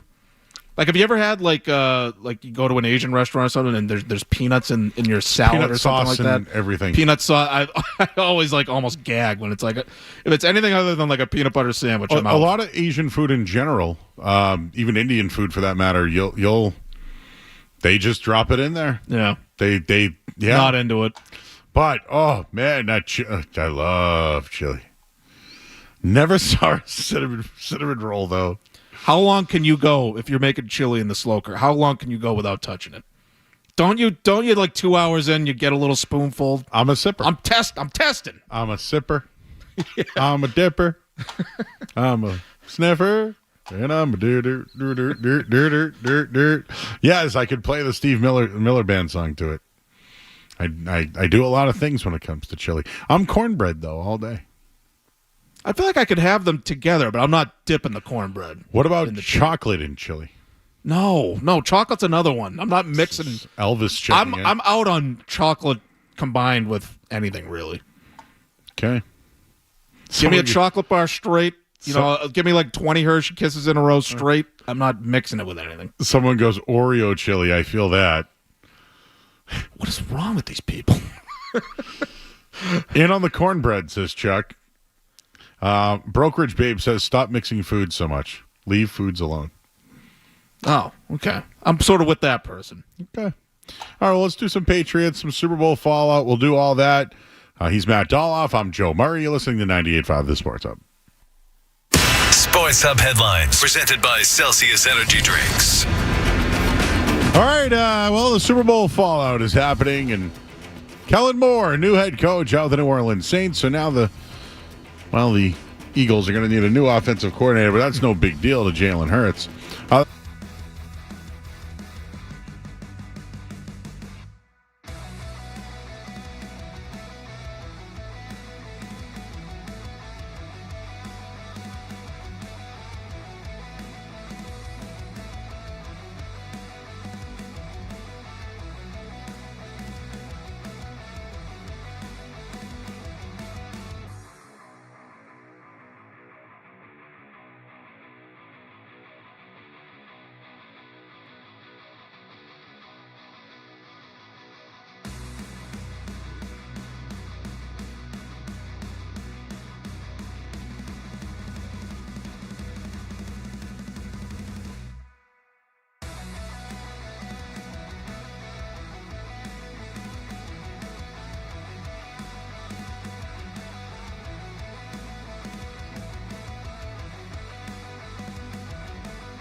a lot of things. Have you ever noticed the AI write-ups? It's a sensitive subject, Joe. Oh, okay. So it is. So earlier, I sent Skaz a rundown, right? And he goes, "Hey, Joe, did you notice this AI rundown?" And it was basically like Joe's going to get into how the Eagles Super Bowl relates to the Patriots, and also he's going to look at futures and who are the free agents. And it was kind of funny. Well, in our chat, this is from today. This is from today. An article was posted today. No, we did not post an article. I sent him an email, just a flat-out email. Okay. Oh, okay. And then our chat, every once in a while, if you're not paying attention, it will say everyone in the chat is talking about. They're talking about the Patriots and then also giving out food advice and stock options. And it's like, is that really true? Is that really going on in there? So anyways, there's no AI on the website. I don't know what you're talking about, frankly. Okay, good. I'm glad to know that that does not happen. People are giving the thumbs up on the cinnamon and chili. So I'd like them both separately, like individually, but I've never had them together. I don't think I've ever ate a Cinnabon like for dinner. I've definitely had one at the mall. Like I've had it at the mall. I had it for breakfast. I can't say I've ever had a cinnamon roll for dinner either, Joe.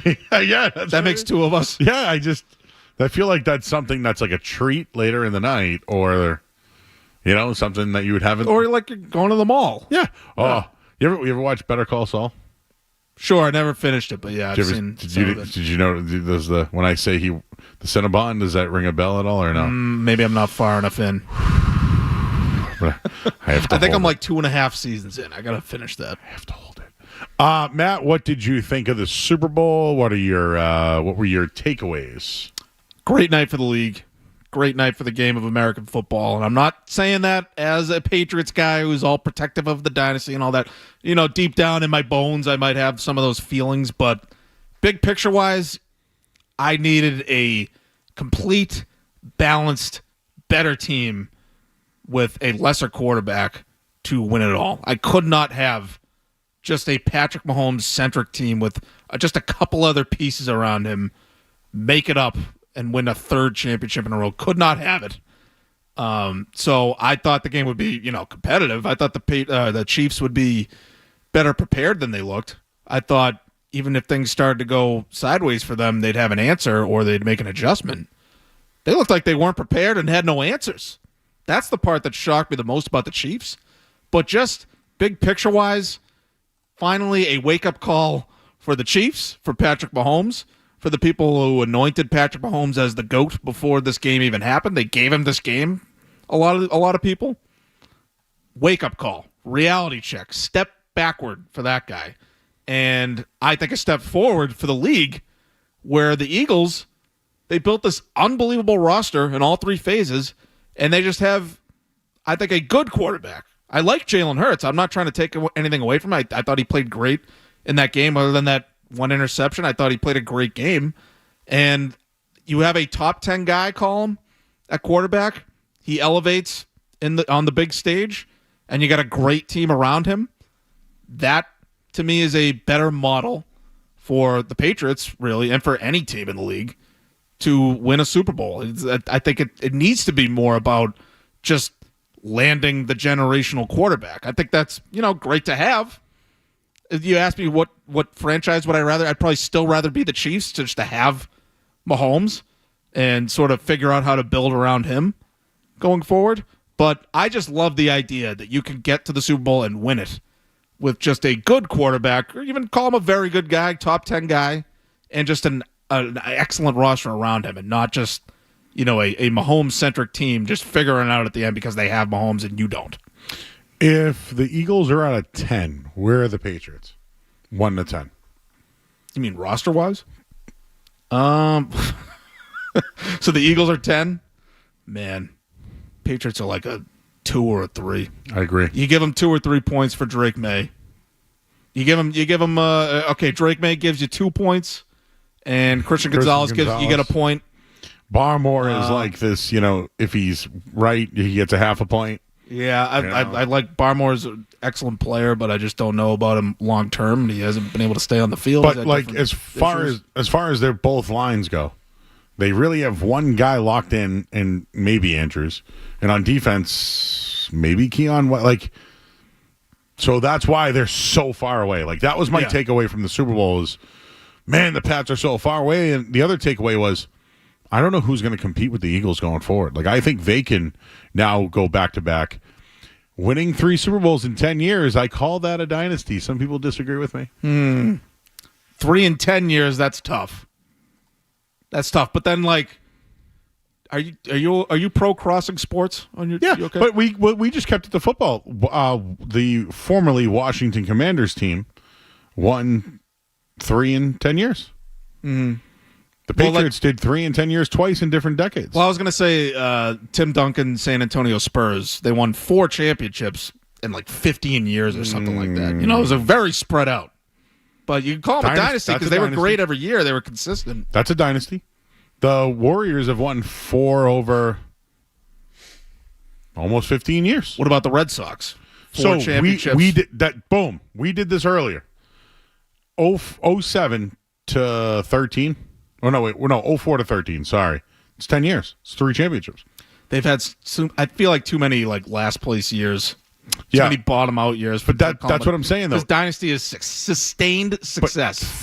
Then it was, so this is the one where it's tricky. 7, 13, 18. It's 11 years. I feel like we're doing one of those number conspiracy theories now. Trust me, I've already had a lot of people. 1 plus 3 is 4. A lot of people hated this take, so this is why I keep doing it. Because everybody hates it, so I keep doing it. The Red Sox won in 2018. Peyton Manning wore 2018. Wore number 18. Number 18. Yes, he did. No, you're right. If we cross sports, like the Bruins, they're not a dynasty. They won 1. They've won 1 in 40 years. So no, they're not a dynasty. Was Chicago the Blackhawks? Was the Penguins? Was the Lightning? I give you the Blackhawks. That's 3 in 5 years. That seems to be the model, right? I think 3 and 5. I think 3 championships is where you get you're in the conversation to be a dynasty. 3 and 10 is sort of stretching it a little bit. Because like the Eagles have, yes, if they won next year, say, yes, that's 3 championships, but like they weren't this dominant team that was like the team to beat, throughout that whole time. They still had sort of ups and downs. That's why I look at the Chiefs as a dynasty, because it's 3 in 5 years, but they're in the AFC title game every single year. Patrick Mahomes is the greatest quarterback on the planet right now. And so they're the team to beat in the AFC every single year. They're getting through, I think, better, more complete teams in the AFC between the Bills and the Ravens for sure. I thought they had better teams and that could have beaten the Chiefs this year just by having the better team, like I'm saying. But I think you got to be that team to beat every single year. And on top of, winning at least 3 and call it 5 years. Maybe stretch it to 6 if you want. If you win every other year for, a good 6-year stretch. Like, I think you got to get to the 3 championships. That's for sure. But, like, the Eagles are an interesting one because I loved what they've done. I think they've just been an incredibly well-run organization. I'm hesitant on the dynasty part. If they win 3 with Jalen Hurts, that's a dynasty. I'll give you that. That would be 4 in 10 years? Mm-hmm. Yeah. But one of them was with, Nick Foles. 2 different and Belichick losing his mind. All not number 1 picks. First-round picks. Sorry. Which brings me back to the Patriots here. Where do you think they go in the draft? Well, I think they pick a lineman, whether it's offense or defense. Agree. I think they go in that direction. We agree. Yeah. If it's Will Campbell, fine. If it's Mason Graham, fine. I'm a little skeptical about the whole arm length thing. I've become a Barth, our resident draft psycho, has converted me. I am a convert on the tackle arm length thing. Yes, I was never an NFL prospect, but the arms are a big thing, especially when you play tackle. Now we could measure my arm scaz if you want. I don't know if Josh got a tape measure, but yeah, I think we're putting you at the nose, Joe. Well, that's what happens at the next level is they measure you, and I was measured at like 6'3" or whatever. They're like, yeah, you're gonna go play center because tackles are 6'7", right, with really long arms.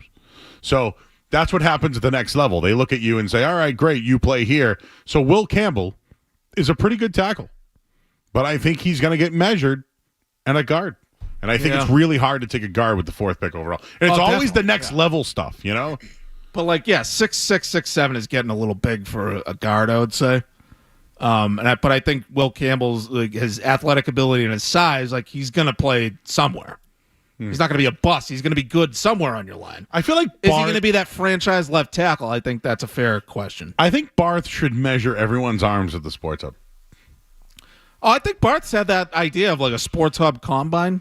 Yeah, but I don't want to steal anyone's arms. valor. I think this is Barth's idea. We just go up to a wall and we all put our arms up and we measure it. Yeah, I'm not doing the height and weight. I think Zoe has the longest arms. He's got the biggest hands, I would say. McCarthy has some long arms. I think I would bet McCarthy has the longest arms. I bet Stu's got some long arms as well. Stu's got some hammers. Yeah, he's got some long arms.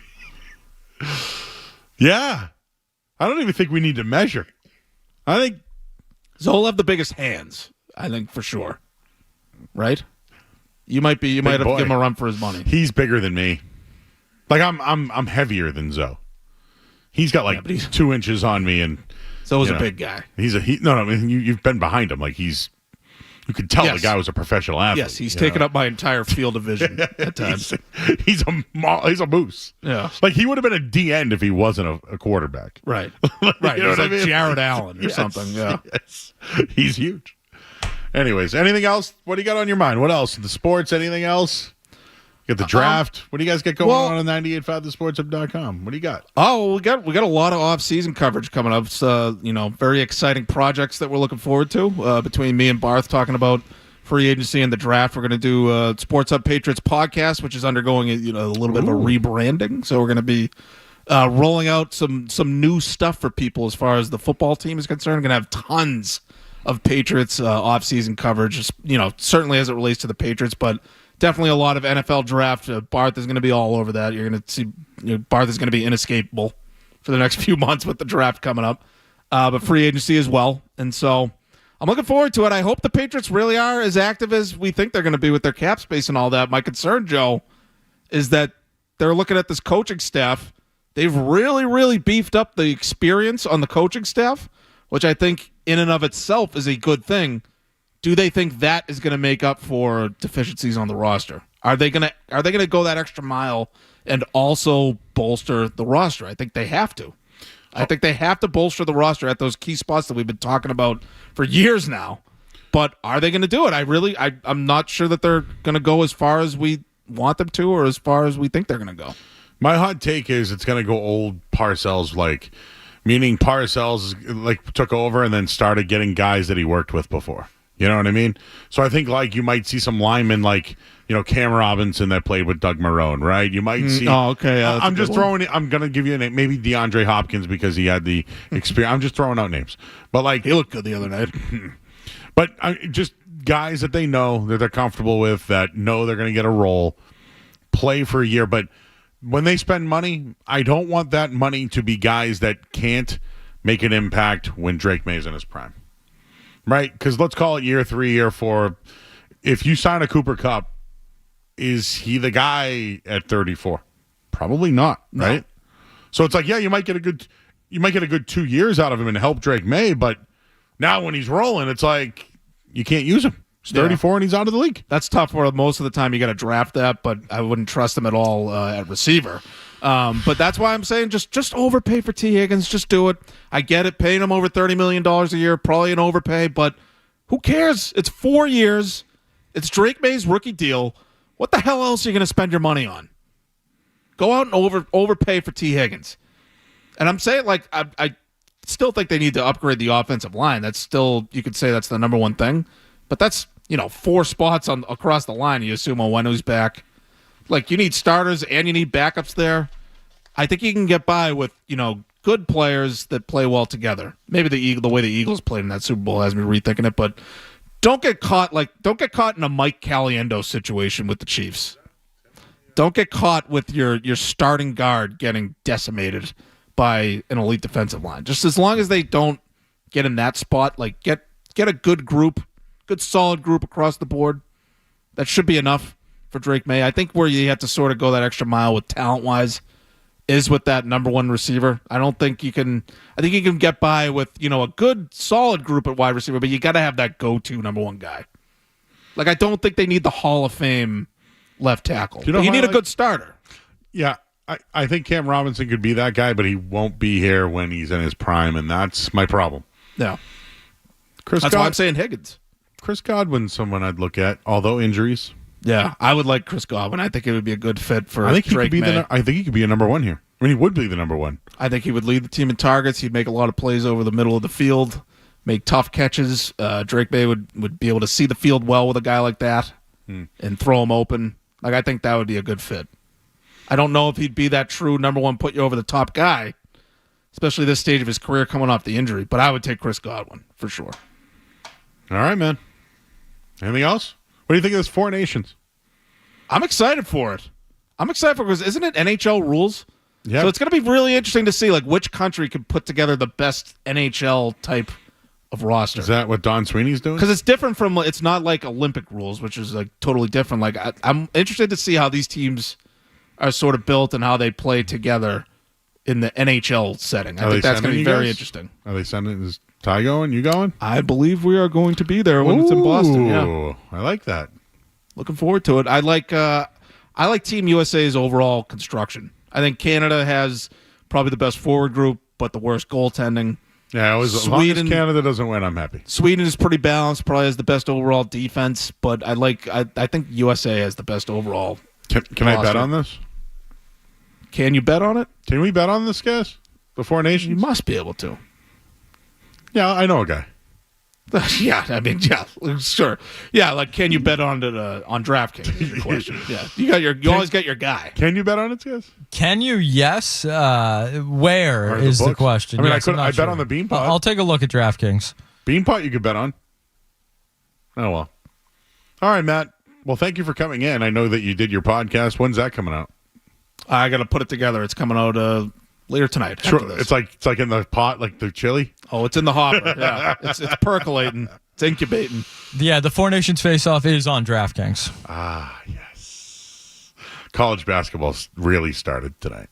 Oh, that's still one of my favorite clips of all time when the shot goes in at the very end while you're reading. Oh, that was Victor Oladipo. 98.5 The Sports Hub. No! That's still one of my favorites. What happened was I took the under at a playoff game. And Victor Oladipo shot one from half court in a meaningless game, and it went in. I put karma on Victor Oladipo, and it worked because he is no more. Would you get a voodoo doll or something? What are you talking about? No, I just put karma on him for losing my bet. And it's very vague and cryptic, and it's scaring me, Joe. I think he had 2 ACL surgeries. I'm not sure. He had an ACL and then came back, and then I think got another ACL. Yeah. I'm just saying, if you get the right email address, you can log into a hospital database and adjust some paperwork, if you know what I mean. That one, though, definitely I put karma on his ass. We did that. All right, he's Matt Dolloff. Everybody check him out. 98.5, thesportshub.com. Sports Hub Underground. He's going to produce that bad boy and have that ready for it to go. And then he'll be covering the Four Nations face-off. Four Nations? Four Nations face-off. Face-off. FNF. Four Nations face-off. All right, we got to go to break. Sorry, Skaz. I'm Joe Murray here on 98.5 The Sports Hub. What's it gonna be, McFly? Are you in?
Group station.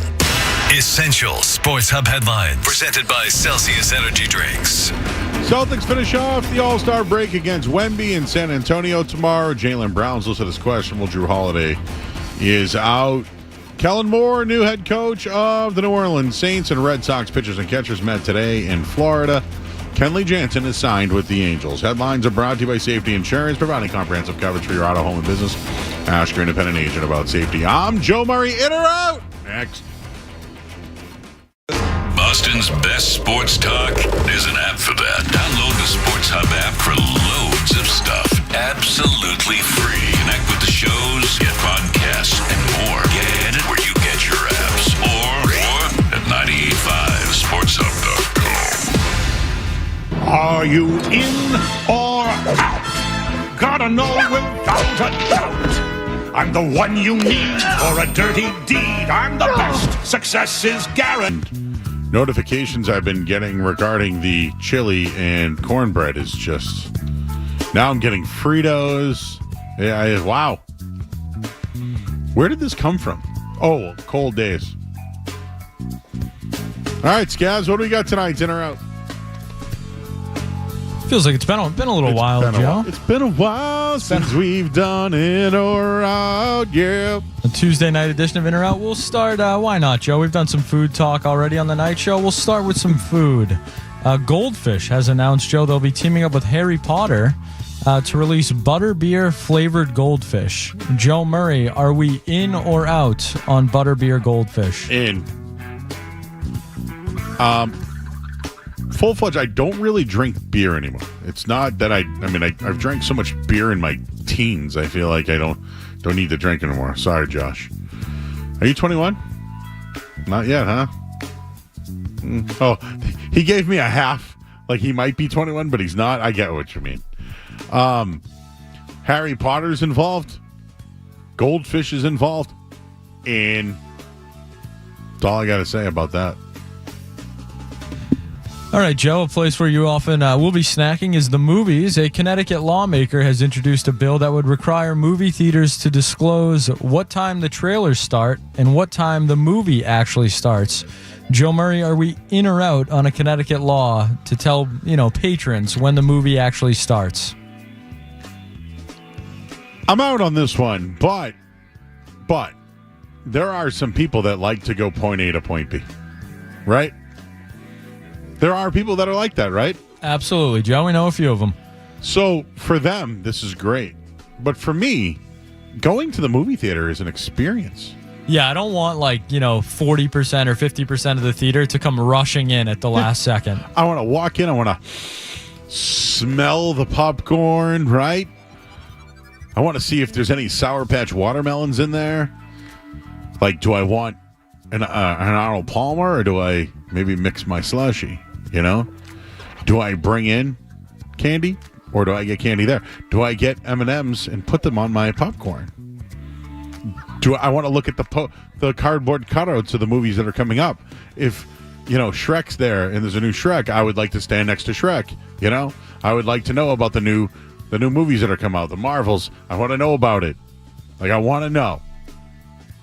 I want to know. The other thing is then you scan your ticket, right? Then nowadays you just go right in and you show them on your phone, but whatever. Then it's like, all right, you're theater 3 to the right. And then I like to walk in and then I like to pick where I sit. That's an experience. I also like my reclining chair, my cup holders. I like to watch the previews. I'm in on all that. I'm out on that, but I know it's good for people, just not good for me. Out. All right, Joe, since we were just discussing movies, Ariana Grande has reportedly been approached to star in a female detective movie set in a reality Housewives, the Real Housewives style reality show.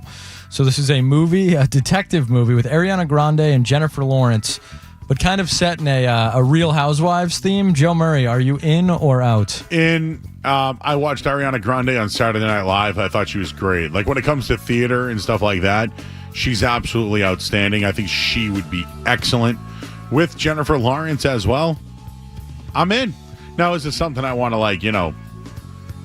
spend my time on? No. But am I in on it? Do I think it would be good? I do. I'm in. All right, Joe, it is Valentine's Day this upcoming Friday, and our good friends over at Domino's have launched a pepperoni-inspired perfume for Valentine's Day. Joe Murray, are you in or out on a pepperoni-inspired perfume? Hard out. What did you say when you walked into the studio yesterday? First thing you said to me. I think I said it smelled like deli meats. It was the first time I'd stepped into the studio since the weekend, and yeah, there was a strong smell of deli meats in the studio. It wasn't me. No, it was early. It was early. Yeah, it was early. But you smelled deli meats, right? I certainly did. Was it attractive? I would say no. No. Out. No pepperoni perfume for you, Joe. I love pepperoni. Give me the hot honey on it, too. Oh, baby. But, like, come on. I don't want to smell like it. Come on. Next. All right, Joe, from our good friends at Domino's, we'll head to KFC. KFC has launched its own private jet service called Zing Air. The service is available through a giveaway where winners will be using it to attend Super Rugby games overseas. Joe Murray, are you in or out on a KFC private jet? Out. Why do they need a private? I want popcorn chicken and I want my biscuits and my gravy. Yeah, I mean, am I getting that on the jet? The way air travel is kind of going right now, I don't know if I'm getting on the KFC plane. Does the Colonel's fly in that thing? Out. No. But the Taco Bell inspired restaurants in, or whatever it was called that we were talking about that day. Joe, are you a Cape Fear fan? Like that movie a lot. All right, Joe. Apple TV has announced that Amy Adams will be joining Javier Bardem in a series adaptation of Cape Fear. Martin Scorsese and Steven Spielberg will be the executive producers. Oh, it's going to be good. Joe Murray. In. Cape Fear, maybe we should bring it. Maybe they should bring it back. That was a great movie that sometimes people don't. It's like, I watched Goodfellas 75 times. I've watched Shawshank Redemption 175 times. I've watched Tommy Boy 207. That next here on the Sports Hub. Don't go anywhere. There's more Joe Murray. On the way on 98.5 The Sports Hub.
some important movie theater talk going on. And Cliff Schatz checked in. You're making a lot of my friends mad with your movie theater tips.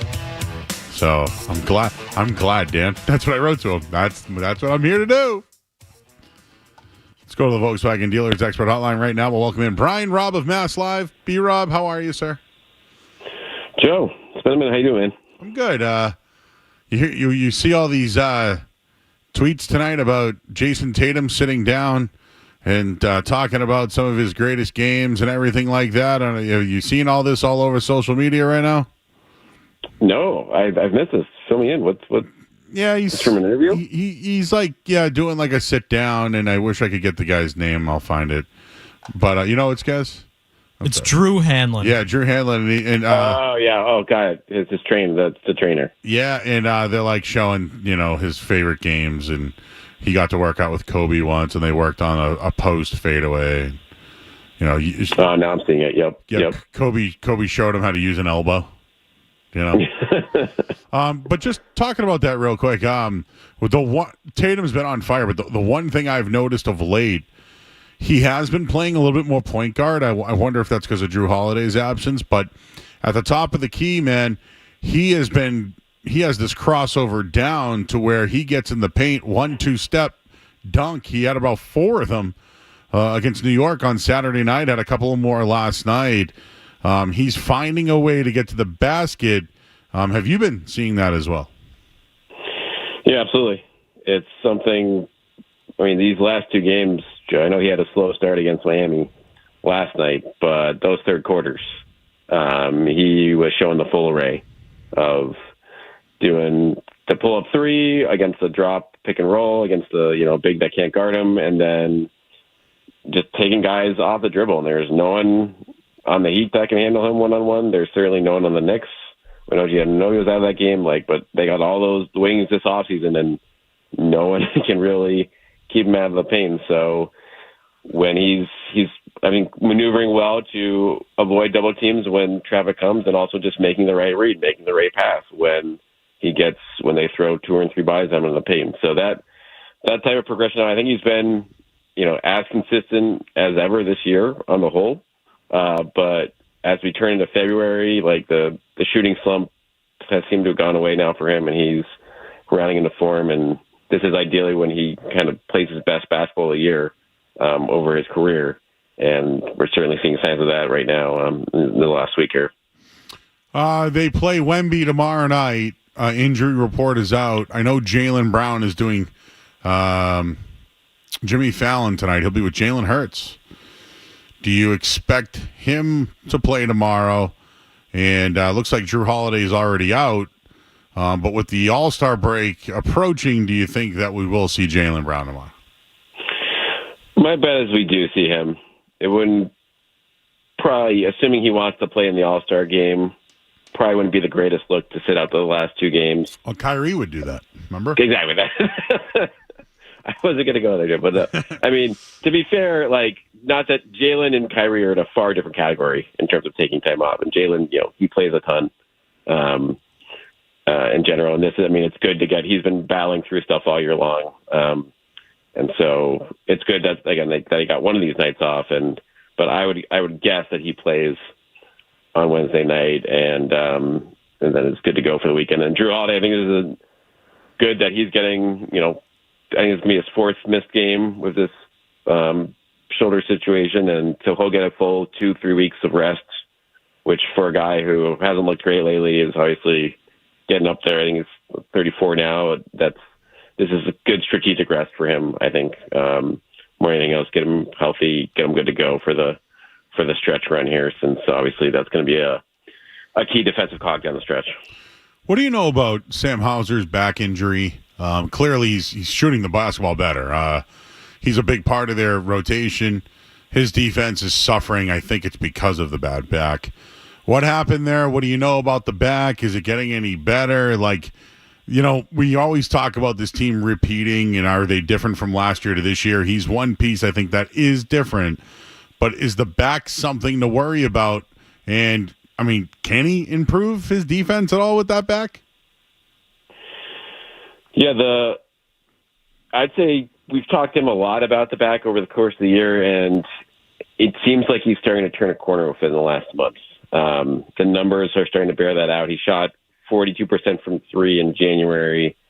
He's up to 50% from three in February, and now he's over 40% from three on the year. So that's been a slow, steady climb after the rough start he had and the injury time he missed. But it started with him in the preseason, and then with a back injury, that's just stuff that doesn't go away. It's on its own timeline. Like, for anyone who's ever dealt like a bad back before, like you don't know. And obviously he's got a great training staff working on it, and I think that the team has controlled his minutes throughout the year right now. Partly due to that, and then partly due, I think, to the defensive issues you mentioned. But he seems to be getting better on that front, and this team is just a different animal. When he, Pritchard, Horford, Cornette, when that group is together and locked in off the bench, playing with Tatum or playing with Jaylen Brown, like that just blows teams out of the water, which is kind of what's happened with these last two nights against the Knicks and against the Heat, because those guys have been in the groove and they're really tough to stop when they are. So Hauser, I think, is going in the right direction. I think another week off here after tomorrow night will do him well, but if they can get him in the right place with the season that Pritchard's having right now, they'll feel very good about where they are. Certainly holding on to that 2 seed for the rest of the regular season here. All right, so I don't fear anybody, B-Rob.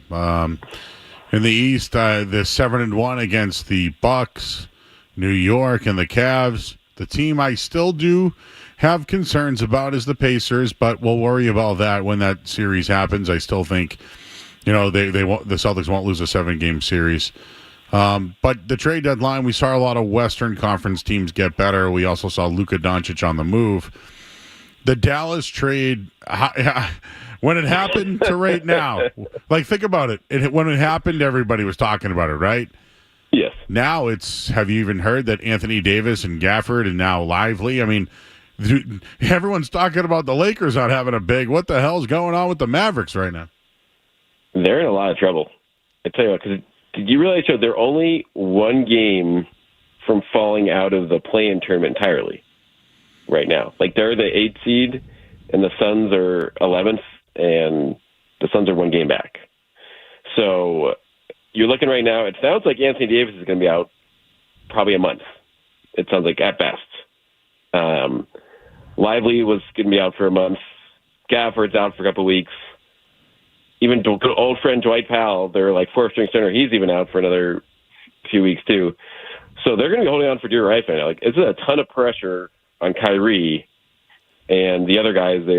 Even the Caleb Martin of the world, who's also going to be out for. Not only did they trade for Anthony Davis, they trade for guys who were hurt on top of it, Joe. Yep. So as if Nico Harrison didn't have enough pressure on him right now, like, he might not make it through the summer at this point, because if this team, after making such a short-sighted move with trading Luka away for the return package that they got, if they just fall out of things entirely, it's going to be absolute chaos. And I think it's a realistic scenario, because you look at who's under them. It's like the Kings, they have Levine, the Warriors just added Jimmy Butler, and the Suns are on the clock. Like, they're Durant, like, this is their last chance together, or else they might blow up this summer. So it's going to be fascinating. The Western Conference is going to be an absolute free-for-all in the playoffs, but I'm just looking forward to see what type of drama we're going to get out of Dallas here in the next couple of months with the mistakes they've made. Do you think it's fair to say that I'm not – last year when people said that the Celtics had an easy road, I complimented the Celtics for it. Do you think that the Western Conference will just beat the crap out of each other, and when the Celtics eventually get there, they're going to get that team that fought through the West and be beat up in the finals? Like – that's how I feel, and I don't know. Oklahoma City, are they battle tested? I don't know. Yeah, I mean, they clearly on paper right now they are head and shoulders above the pack in the West. But I agree. Like, if we'll see what it looks like in the playoff situation. That team's that's still like a smaller team overall. They could get, I know Holmgren's back, but like him and Harden, like they could potentially get beaten up on the glass against the right opponent, and we haven't seen them battle tested at this point. And like you said, I think any team that makes it out of the West, that's going to be a gauntlet. You could see 2 or 3 series in the conference semifinals, in the finals there, and go 7 games. But it's a stark contrast to where the Celtics go with the East. Like the Cavs, I respect. They added DeAndre Hunter. I don't think that's going to change things too much in a matchup, but that's a clear upgrade on LeVert. But yeah, outside of them, and like you said, the Pacers are always seem to give the Celtics trouble with their speed. But beyond that, we know the Knicks, that's a mismatch right now. The Bucks are trending in the wrong direction, and then the Heat just got Andrew Wiggins and a bunch of other guys that can't shoot for Jimmy Butler. So there's really no one to worry about in the outside the top 2 or 3 teams in the East. So it's going to be a little tougher this year. I expect the Celtics half series to be semi-interesting, but you're right. They still have a far there is nothing at the trade deadline that made the East any scarier, and that's a stark difference in the Western Conference now, where I could see 3, 4, 5 teams being potentially getting out of the West. What happens with the Lakers now? This rescinded trade is this something that I don't know? Next year there's a new rule involved around the deadline. I don't know. Now they're looking back into it, and then the Lakers don't want it. It's a very weird situation because I think Dalton Connect's had a pretty good year, and the kid Williams has come along, although he might have some medical issues. How do you think they resolve this? Yeah, it's just a fascinating subplot. It's just awkward on both sides. And if you think back a few years, Joe, you remember the Isaiah Thomas Kyrie deal? Yep. That was kind of up in the air for a few days because of Isaiah's hip stuff. And then the Celtics ultimately had to add another draft pick to appease the Cavs and make sure it goes through. But since this was after the trade deadline, the Lakers had no option. It was all right, you take them as damaged goods, or you call the thing off and you make it awkward for everyone involved. You wonder if the Lakers had buyer's remorse a little bit once they looked at everything. I've heard rumors of they maybe it wasn't. That's why the Hornets are kind of challenging it right now, being wait a sec, they didn't find anything we didn't know on this physical. Why did they fail them? So maybe the NBA kind of meant that rule. Maybe lets teams kind of amend it after the fact of the trade deadline to avoid an awkward situation like this going forward. But I don't know. It's the Lakers' big situation is not as bad as the Mavs right now with injuries, but it's still pretty brutal. Jackson Hayes is their main guy. They just signed Alex Len, who, was barely getting minutes on the Kings. And the good news for Celtics fans is that you see Daniel Tice is going overseas. Yep. That was probably the best big on the market, and now he's going to sign in Europe. So he's not going to join any of these teams and potentially give a Western Conference team a boost. And instead, that's pretty much bottom of the barrel options for them to get to the finish line here. And obviously, they're going to have to hope that LeBron and Luka can cover up all their warts. All right, Brian Robb joining us from Mass Live.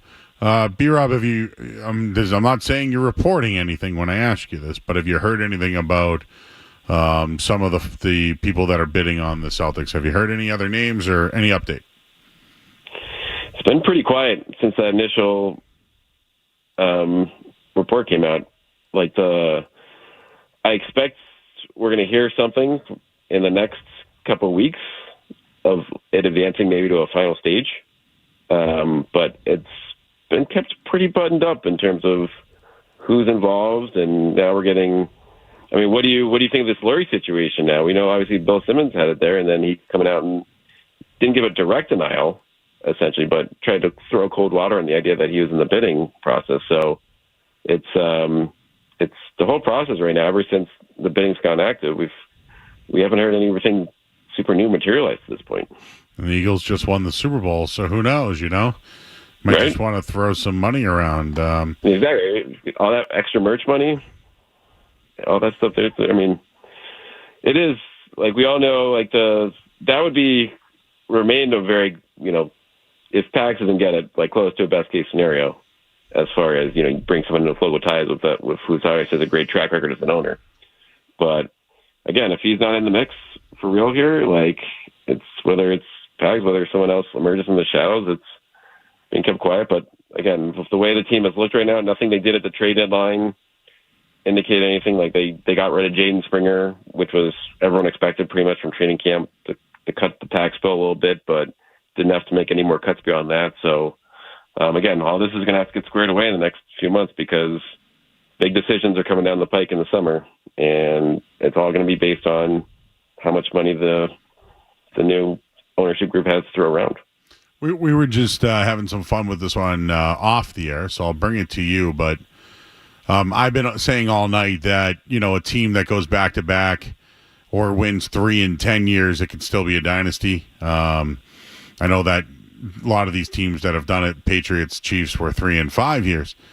But if there was a team to three-peat once again in all 4 major sports, how's it not the Celtics? They're certainly best positioned to do it in the NBA right now, out of any team. Yeah, I mean, look at if I cross sports, right? The Dodgers would have to do it again, but they've been there and lost before. So, the Florida Panther, I don't know. I'm just. I feel like hockey is impossible to do it in because it's like that. The Stanley Cup playoffs are just a free for all every year. It seems like. Yeah, but the Chiefs just lost theirs. Maybe the Eagles can. Right, the Eagles. I guess they're in a pretty good spot in terms of having those. They're all their core guys offensively are in their prime, like the Celtics are. But yeah, I guess the challenge for the Celtics is, Joe. It's like, okay, who's going to be on this team next year? Yeah, next year. It's who is are they going to trade Drew Holiday, or are they going to trade like Porzingis or something? Like that's the big question. If they're able to keep them all, without a doubt, they're number one in these rankings. But that's a fun hypothetical because it is. There's few teams across any sport that really has the bodies to do it right now, but the Celtics are right there, and maybe we'll find out if the Thunder or a team like that's for real this year, and they could potentially be next on the list.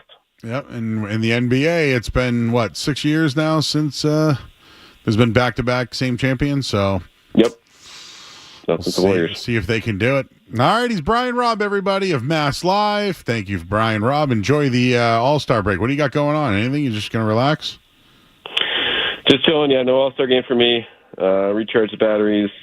Maybe get up to see some family up north. But other than that, it'll be nice 8 days off. We'll been learning to cherish these breaks, Joe. When the season's been going to June here for a long time now for this team, you really do need this break in the middle of February. Took the words out of my mouth. I was telling Skaz, literally the Super Bowl ended on Monday. Now we're going to have this little lull here of Celtics and Bruins with the Four Nations. And dude, we're going straight till June, baby. I already booked Buckle up. Yeah. I've already, my calendar has, somewhere in the middle of June. Okay, that's when I can take time off. You know what I mean? That's when I just did 26 weeks of NFL Patriots. So I'm going to ramp up a little bit and then we'll get it going, man, because it's time to go repeat back to back. I feel like it's going to happen this year, but, people think I'm a green teamer for saying that. They can watch the last couple games. Yeah. And then I think, you know what? Speaking of that, I feel like a lot of people missed that New York game. Yeah. That was a dominant performance by the Celtics. Absolutely dominant.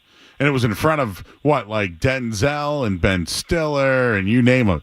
And Jason Tatum saw Denzel okay. Made him pop. All right, be right. They had not looked a lot like last year for the last couple of months, but the last 2 games I think just answered a lot of questions up front. Like you said, that Saturday night game was a game they wanted, the game that mattered in the standings.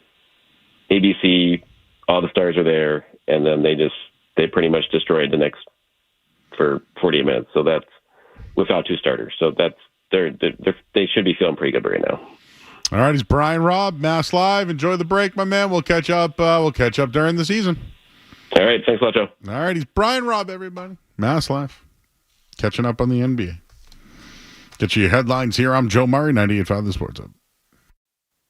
Sports Hub headlines presented.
Sports Hub.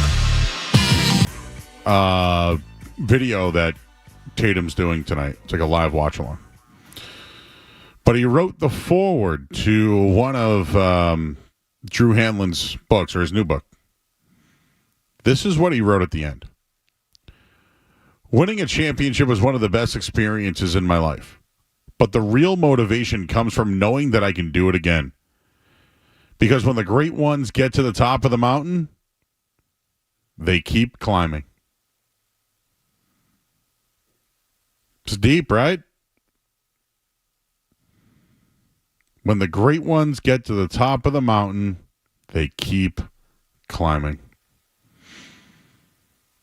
And the real motivation comes from knowing that I can do it again. Jason Tatum's been doing it. That's a great quote. Might add that one to the great quote list, you know? Like 50-50 yes, you know? 50-50 yes will always probably be at the top, Joe. I did like, you mentioned it to B-Rob briefly, but his 3 favorite games. Number 1, Game 5 versus Dallas. Won a title. Tough to argue with that one. Number 2, Game 7 versus Philly in 2023, the comeback. And then maybe my favorite, Game 6 in Milwaukee 2022. He drops 40 in Giannis's house to send it to Game 7 back in Boston. Just a little trip down memory lane before the All-Star break. I watched that game at the brand new Encore Casino when it opened, at the WinBet Sports Bar, and it was live. I think Grant Williams had a big night that night, if I recall. What's Grant Williams up to these days? Not good, right? He got hurt, right? He's done? Yeah, I believe so. He's probably getting food delivered. Chili. Lots of chili. All right, we got the Musings, Murray's Musings, coming up next here on 98.5 The Sports Hub. More Joe Murray coming up on The Sports Hub.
A random take, Murray's got all sorts on stuff in the world unrelated to sports. So sit back, relax, and get your mind in the game and listen to the words of a grown man complaining. All right, Murray's Musings here on 98.5 The Sports.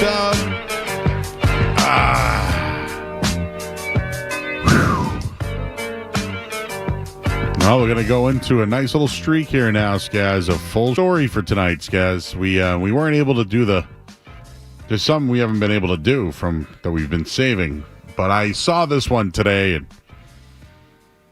made me interested. Saw this on the New York Post. I've lost 30 pounds on a diet of butter, meat, and golden Jell-O. I also no longer fart. A vegan turned carnivore is crowing that her high-fat diet caused her to lose 30 pounds of body fat, cleared her acne and eczema, and has extinguished her farting, brain fog, and her cycle. Bella, let's just call her Bella,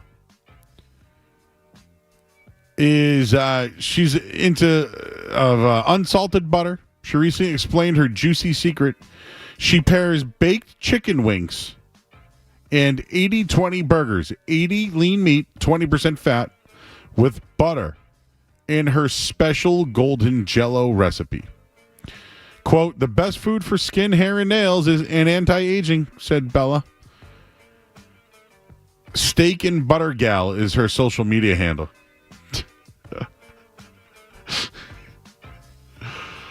Steak and Butter Gal. At Steak and Butter Gal. Joe, I got to say, I think not farting I don't think that's a good thing. I don't think that's a sign that you're healthy. If you're eliminating farting, I mean, it sounds nice in theory, but I don't think that means you're healthy. The reporting says extinguished. Golden Jell-O, you ask, is made by placing oxtail and chicken drums into a pressure cooker for 50 minutes. The meat is removed and the remains are chilled in a refrigerator overnight to form a bone broth. She used to have a diet plan which included sunny side up eggs fried in beef fat to help maintain her 30-pound fat loss. She's embraced the carnivore lifestyle.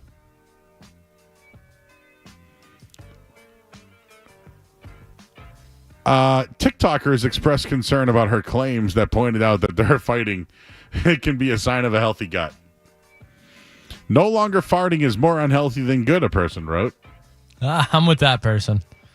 Are you eating your jelly like... I should have read that. Are you eating your jelly like that as is? I cannot stomach the smell and the taste, another person uttered. Good job contributing to one of the most polluting industries. The carnivore diet is so selfish. Our earth is dying. So, Lifshats is on the carnivore diet. You've seen him, right?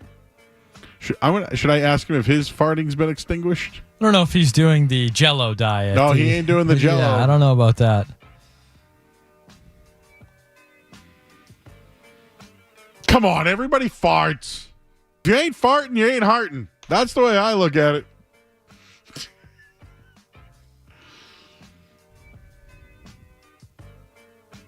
Anything to add to this, guys? Just some concern, Joe. Just some general concern that I don't know if I would advocate for this. I would imagine living with this person wouldn't be the best either. I would imagine the aromas. Now, obviously, no fart aromas, Joe. That's been ruled out. But just from the preparation, it seems like there's a lot going on there. So years ago, I dated a girl that was a vegetarian, and dude, all I ate was pasta and pizza. Right? No meat. Right? I mean, I ate carbs galore, but no meat. You know, because I want you want to eat what they're eating and make, I'd be like, all right, I'm not going to get a steak tonight. I'll, just get pasta again or pizza, whatever.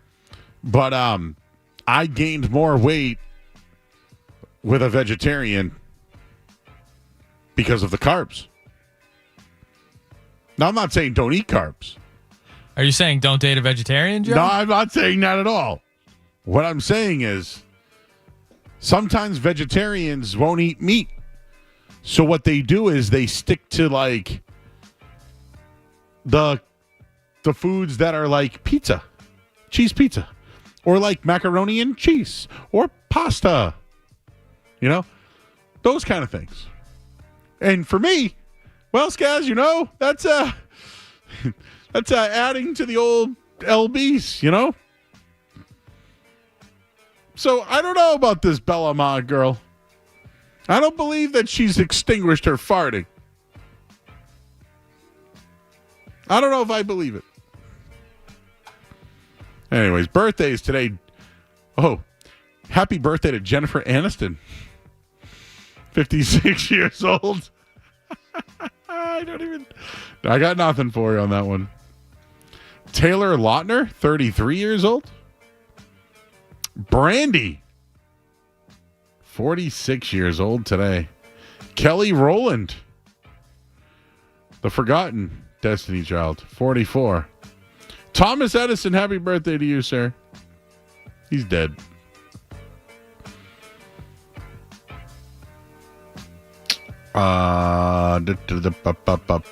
Sheryl Crow. 63 years old and still got it.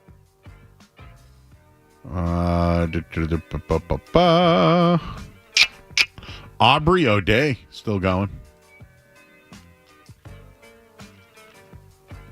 Let's see who else we have here. I already said Brandy. Natalie Dormer, 43 years old today.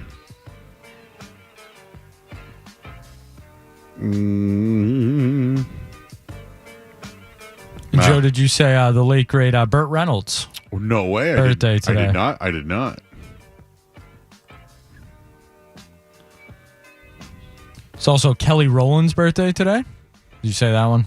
Yeah, that's what happens. I said the lost Destiny's Child. Oh, the lost one. Yeah, the one that nobody really remembers. Someone goes, Joe, you said some vegetarians won't eat meat. No, I'm saying that they don't eat meat. So therefore, all they do is eat pasta and pizza and salad.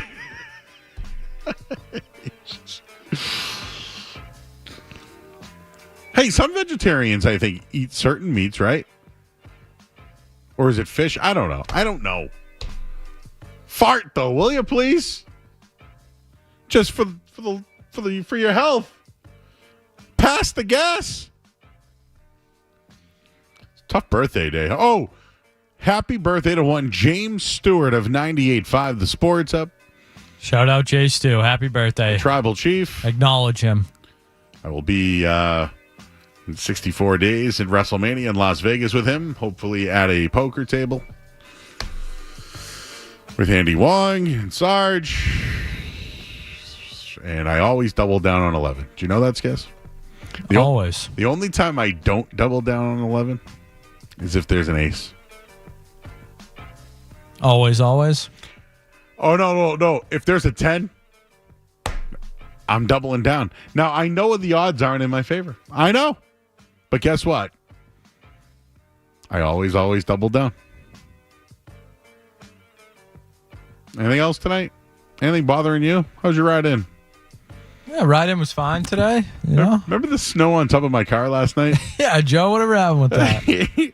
Somehow, some way, I had snow still stuck on my car this morning. But I did an event Sunday night. I came here and back last night. Yeah, and I wouldn't say this isn't like you're driving by Joe on the highway and you're like, this guy couldn't. No, it was like stuck in the roof racks. It was stuck, and it wasn't an egregious amount, but it was noticeable. So today, I woke up this morning and I do a stream with Card Vault in Boston, and I drove to the Garden today, and I get the old Charlestown, and it's bumper to bumper in Charlestown. Well, I had to go to a quick stop, and what comes straight down on my windshield?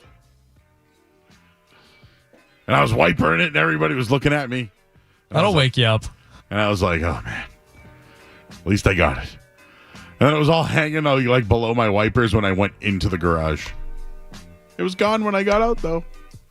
All right, there's your musings for tonight. I'm Joe Murray. You're listening to 98.5 The Sports Hub. From the Town Fair Time Studios, this is your home for every Patriots game. Looking to the end zone, trying to keep the play alive. Falling down, he throws to the end zone. It's caught! He got it! Touchdown! WBZ-FM and HD Boston. 98.5 The Sports Hub. A Beasley Media Group station. Essential Sports Hub headlines. Presented by Celsius Energy Drinks. Celtics finish off the first half of the season against Wemby and the Spurs tomorrow. Jaylen Brown's questionable. Drew Holiday is out. Kellen Moore, the new head coach of the Saints. Red Sox pitchers and catchers today. Well, they all arrived. And, well, Kenley Jansen's not arriving. You know why?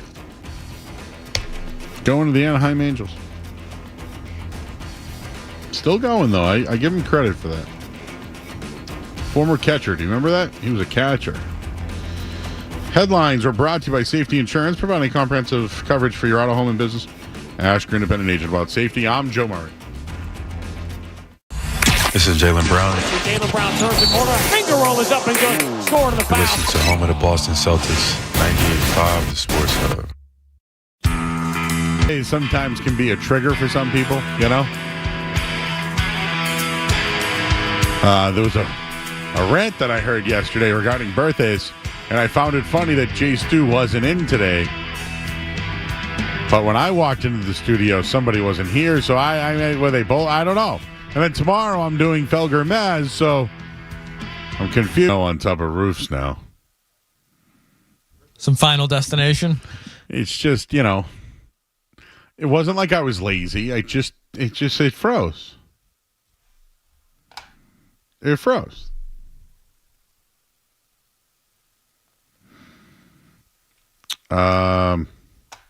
Yes, oh God, everyone's mad at me now.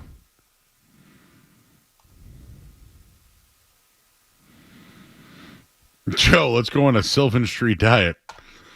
Listen, dude, I've gone on a Domino's diet before, all right? You don't threaten me with a good time. Oh, JP and NP's on the line. JP and NP, was great seeing you the other night, sir. Joe, I want to thank you for being a gracious host. Again, you made me feel like a big shot hanging around you guys there Sunday night. The Buffalo Wings are still on fire. Let me tell you, the gift that keeps on giving, so bleep that woman's diet. I'm out on that. That was some great food, great place. One big disappointment, actually, too. Skaz, you weren't there. I wanted to meet you in person, and I didn't get to see Kendra eating cake like a year ago, but it was a great time. And, Joe, I got a conspiracy for WrestleMania. Oh. Travis and Jason Kelce are in a tag team. Brady with Gronk sitting in the seats. You know, he's a part owner of the Raiders. Something happens. Gronk jumps in the ring. I'm sure somebody is thinking about it already. It would be a perfect thing. I just got to get somebody to cause some trouble. Maybe Drake's there and, like, he's singing the anthem and Kendrick Lamar shows up. Let's just drag it right out. Can I give you one that's actually, I think, brewing? I like that. They're trying to, I think, set up Tyrese Halliburton and Jalen Brunson. Ooh. Because they had them kind of Halliburton's. They just had a bunch of events in Indianapolis or Indiana, or whatever, and Halliburton showed up. And then when they went to New York, Halliburton went to the ring with a chair to go at Brunson. How about LeBron's there, and he's going to be the new player coach of the expansion Las Vegas Nuggets. Ooh. There you go. Maybe get him jump in the ring. We could have some fun with this. Taylor Swift could sing the anthem. Katy Perry jumps her out of nowhere. Huh. Could be some fun. Are you going to that, Joe? Which one? Las Vegas. WrestleMania. I'm going to WrestleMania. Yeah, 64 days, but who's counting? Oh, we need to have a contest on that, Joe. Something. The station's got to raffle something off. Yeah. Weekend in Vegas with Murray at WrestleMania. Yeah. What'd you think of the food setup at Game Time in Peabody? Oh, that food was outstanding. But again, That pizza was delicious. The food was great. What about the charcuterie board? Gorgeous bartender. That is always important. I'll be going back again, yes, for the food downstairs to shoot some pool, cheat a little bit. Love the setup, Joe. It's a great. You've got to do a remote there. Full-blown remote. Be outstanding. Yep. Well, I'm glad you came out. Glad you got to meet some of my peeps. And, I'm glad that you enjoyed the ambiance. Oh, it's a cool place. No, and I appreciated the invite, Joe. I made it even in the snow. There had to be, like 4 feet of snow, but I still made it, Joe. Anything for 98.5. You're determined, JP. I appreciate you, buddy. Thanks, Joe. Thank you. I heard him say something about a conspiracy. I don't think I understand that. Huh. I feel like I might have heard of something like that before. Hey, Justin's and Lynn. Hey, Joe, it's Justin. I have expectations for the Red Sox this year. All right. And to me, they're really low. I have them at 85 wins and maybe a wild card spot and a first round exit, but that's it. Yeah, are you excited? I wanted your thoughts on that. I don't know yet on the win total. I do think their pitching will be better. Is their defense going to be better? That's one of my questions. Yeah, I think their pitching can be better, but I just feel like they're not going to be a World Series contender this year, Joe. That's how I feel about it. Justin, are you one of those guys who watches every single Red Sox game? Yes. Yep. Yeah, I can tell. You watch every pitch, every game. You talk about who's going to come in out of the bullpen, right? Yes. And I'm wondering, Joe, how the bullpen's going to be, because that's one of my concerns going into the season as well. Well, Kenley Jansen's gone. Yeah.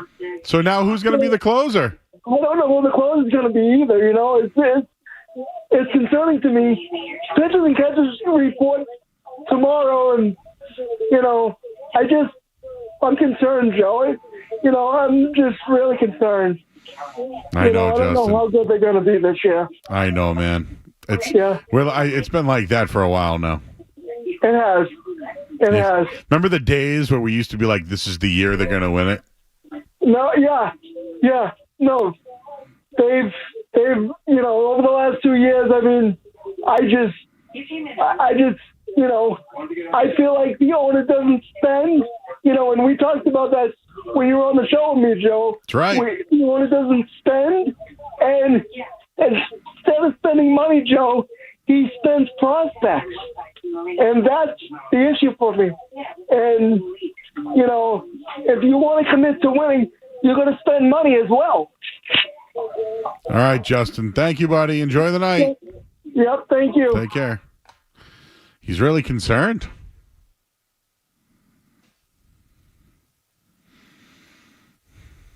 Do you feel like that about the Red Sox right now? I don't even know if I'm ready for the season, Skaz. Yeah, I mean, I don't know if they've done enough for me to care enough to be concerned. That's kind of where I'm at. Let me ask you a question. Do you still have a glove? I'm sure somewhere I have a glove. Me too. Yeah, I got to have one somewhere. It's got to be somewhere, right? Yeah, there's a baseball glove lying around. But, is that where the Sox are at right now? We have a glove. It's somewhere, but it's not getting taken out right now because there's no excitement to go out and use it, right? That's the team in a nutshell. I hate to say it. I'm trying to relate to you all. I bought a first baseman's mitt in 1999. It was a beautiful glove. I still use it to this day when I played in softball. But that's a 25-year-old, 26-year-old glove now, Skaz. What would the kids think now? Would they look at my glove and be like, man, that's a real old glove?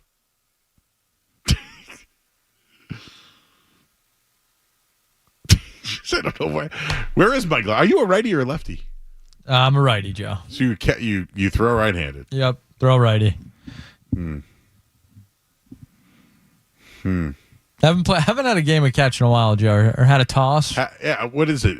Who knows? Who cares? Have a catch? You're someone that argues about that. Find something else to do. I played softball for a couple of years, and I don't know, like whenever I'd pitch, so when a ground ball would come to me, I would literally throw it underhand back to first base because, dude, the arm motion overhand, I just don't know if I have it anymore. I bet you Zoe right now, you could give him a football and he could whip it.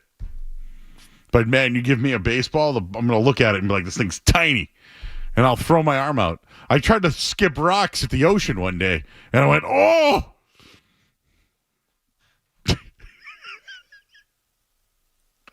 I am not ready for baseball season.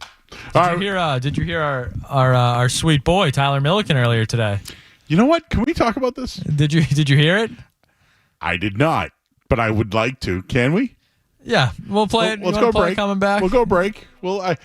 So this is what I love about social media now, because we do the night show. I understand that we don't have as many listeners as in the morning or in the afternoon. I get that. The ratings show you're listening, so thank you. But this is why we make the clips and we make the videos, because if you miss anything. But I'm friendly with Jared Carabas, and I saw Jared post that he was really happy for what Tyler did. So I need to hear it. I heard he went at somebody with facts, which I love. Facts are always welcome on the night show. And conspiracies. Conspiracies, not Keith-spiracies. I don't know where that came from. Conspiracies. Joe Spiracies. Love those. We got to go to break. I'm Joe Spiracy. Don't go anywhere. There's more Joe Murray.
cares about prospects. Right. They care about stars. No one, when the World Series were won by the Boston Red Sox, no one thought about prospects, Milliken. They thought about the stars that won the game for them. Milliken, please, just quit it. Just quit this act. This can't. It's not an act. What's the act, though? I crap on the Red Sox all the time. I tell you the problems. I tell you the issues with Craig Breslow's spending. But I'm not going to sit here and tell you the prospects don't matter. I'm not going to say they're irrelevant. When your last championship was legit, everyone framed it as homegrown. That was the thing. That was the 2018 Boston Red Sox. There is a quality of that you count. It does matter to know the prospects and realize some of that importance. No one's sitting here defending the Red Sox saying, oh, congratulations to them. They shouldn't spend. They should just depend on prospects. Nobody has said that. I actually said the exact opposite 10 minutes ago if you cared to pay attention. Oh. Call me when those prospects you love turn to stars. Okay, how was Jaron Duran last year? Did you enjoy Jaron Duran finishing top 8 in MVP voting? Did you have fun with that? I don't even know who that is. Yeah, because you're a clown and a fraud and you don't know what you're talking about. Foul mouth. Most is he works in fact. He has statistics. He knows. This kid. You know how I just... And right before when the caller, Josh, I believe, who got absolutely bodied by Milliken. Put in a body bag. Put in a body bag. Rightfully so, too. If you're going to say you don't know who Jaron Duran is and you're complaining about the Red Sox. Wasn't Jaron Duran the MVP of the All-Star game? Maybe not your strongest call. But Milliken in that clip, when Josh is rearing up, egging Milliken on, you can see Milliken right before he starts to talk. He just gives the old knuckles crack. The great Ryan Beaton zoomed in on that, and I believe posted just a clip of him cracking his knuckles. And in the background of that clip, you also get Kevin Maggiore standing in the background, and he just is as giddy as I have ever seen him watching Milliken just do what Milliken does, and that is operate in fact. Yes, facts. Listen, I'll be honest with you guys. I loved the Red Sox my entire life. Like, literally loved them. I was an intern. Josh will appreciate this. I was working at 1510 The Zone. I worked a morning show for them. I was the intern there. And they were like, hey, Joe, would you like to cover the Japan game, the Red Sox in Japan? So I believe that first pitch was at like 4:45 Eastern time. So what did I do? I said yes. Yes. So I went and watched Daisuke Matsuzaka pitch in Japan at 5 a.m. So when I tell you I loved the Red Sox, I did. Okay? A future star, Daisuke. All right. So I did that. Like I lived that life. But then when I got hired here, it was like things changed. I actually was on the air when the Red Sox won in 2013. I got to do the after show. What was great about that night, Skaz, so I was fairly new. I got hired at the Sports Hub 2 years after it debuted. And so they let me do like the night show, and every single person that worked on the station was at the game and called in on the way home. Like Felger, I believe Maz did. Like Beetle, like everybody, and I'm coming home, Joe. It was a great night. Like Red Sox won at home. It was awesome. So it was like that was cool. Like I got to enjoy that. My love for baseball has died. This launch angle thing, like the Tom Amansky videos is what I grew up on. And I didn't have a Tom Amansky video, but when I tell you that when I played baseball, we used to use the trigger. Remember the trigger step, right? Or drive the nub. You know, really drive the nub. All that's gone. It is now launch angle, baby. How long can you hang in there with a launch and a lean and keep those hands back so you can get through on the baseball? Sorry, I can't work that way.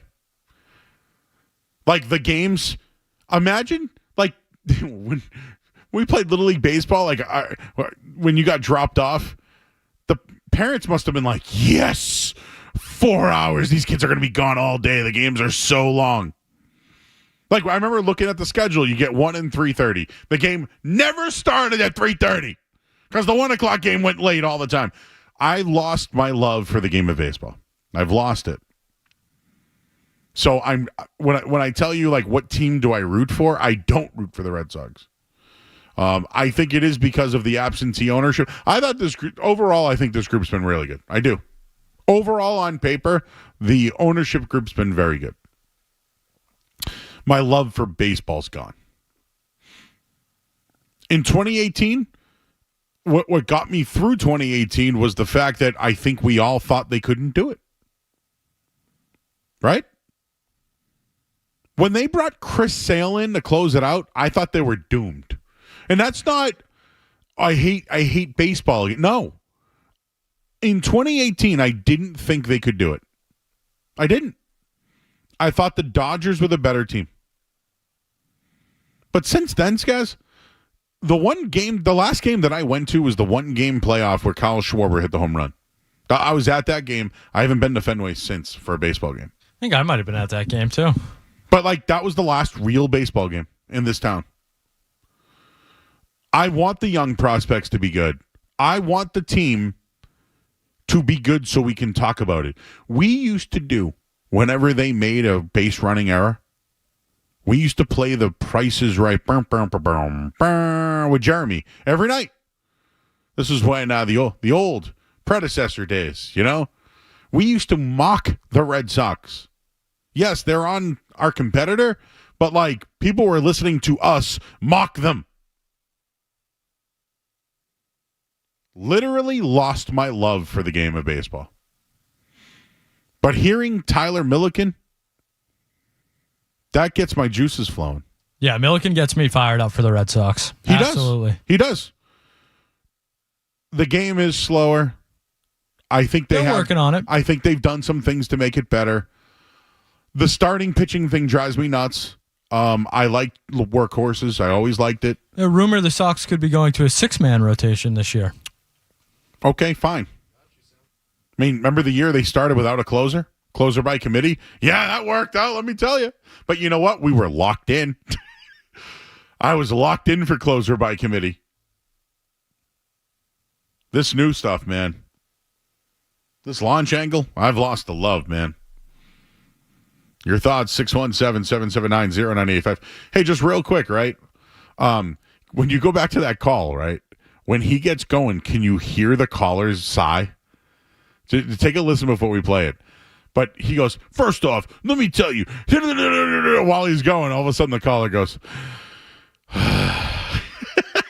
everyone framed it as homegrown. That was the thing. That was the 2018 Boston Red Sox.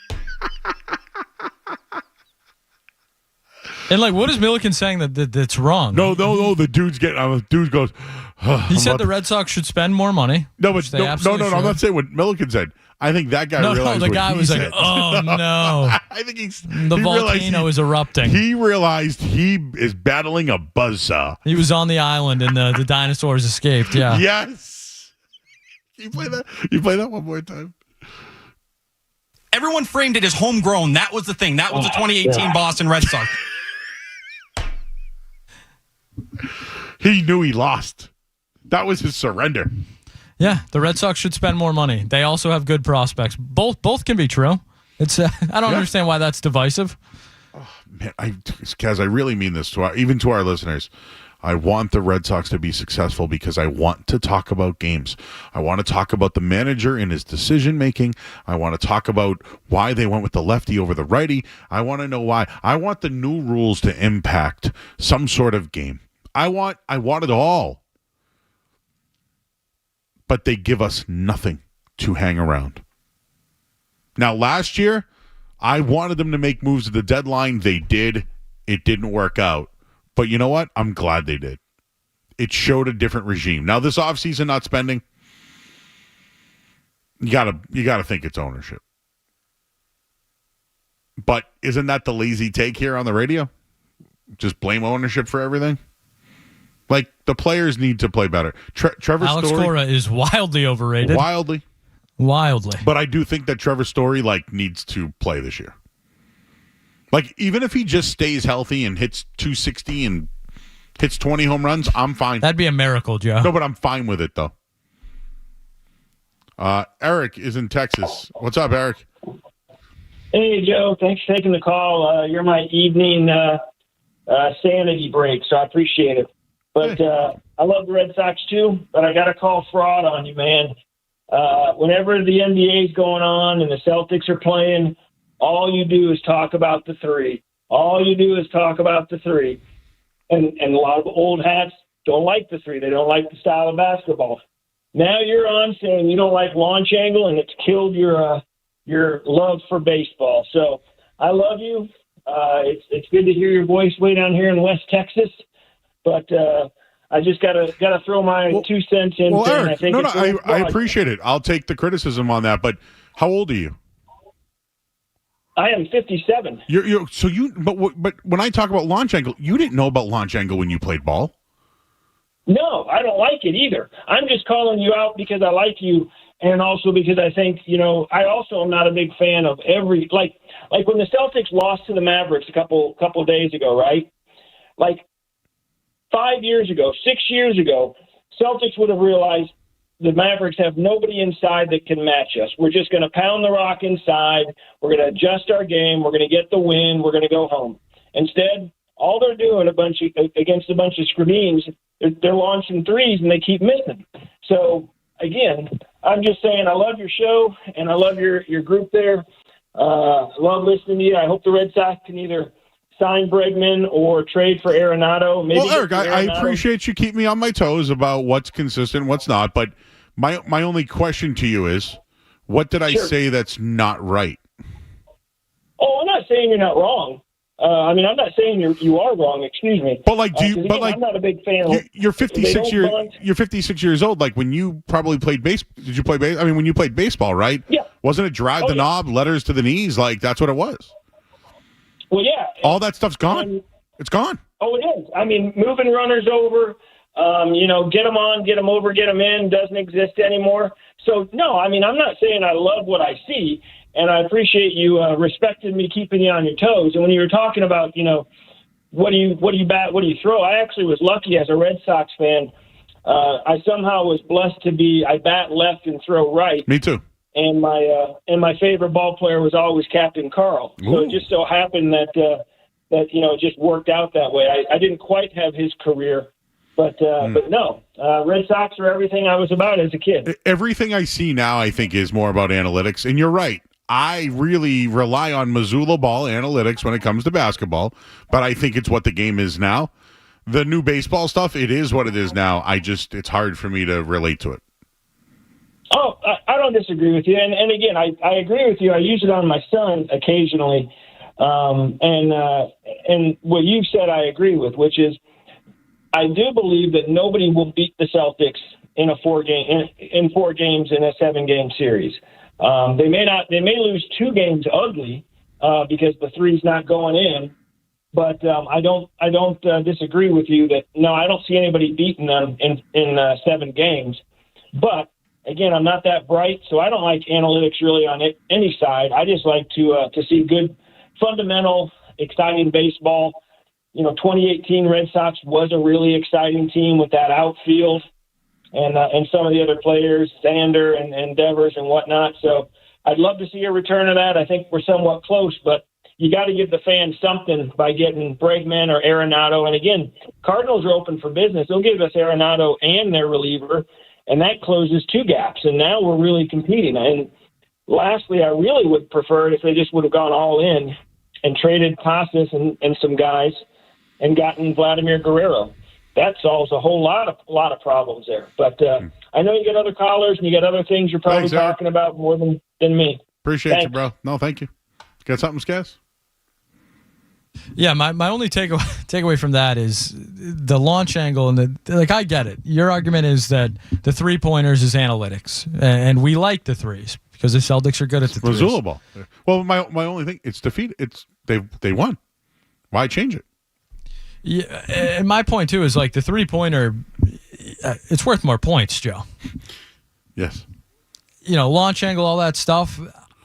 I would still say that's not a proven commodity, all of that. I think that's still, a work in progress. Maybe I'm wrong. Like, I don't know. When I played ball, again, never played never played in a high level. And I'm going back to baseball now. But if a runner was on second and I'm a left-handed batter and I hit a ground ball to second base, that was moving the runner over. Analytics now doesn't want you to waste the out. But I don't know, when I played, the runner on third with one out was like, we wanted that. You know what I'm saying? That's what we wanted.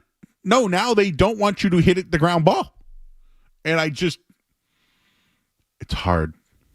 It's hard for me to watch. Like when, remember the World Series, the Rays? Who was the pitcher that they took out in like the pitching a no-hitter or something? Oh, yes. It might have been Glasnow. Glasnow. Yeah. Tyler Glasnow. He was like rolling. They did it to Snell once, too. Blake Snell. That's who it was, Blake Snell. But like, here I am watching the World Series. Right? I'm watching the World Series. And they pull him. And I go, why? Why? And then they lost. They lost. I think that was Kevin Cash, right? Former Red Sox backup catcher or whatever. Man, the juices for baseball are flowing right now. Oh, man.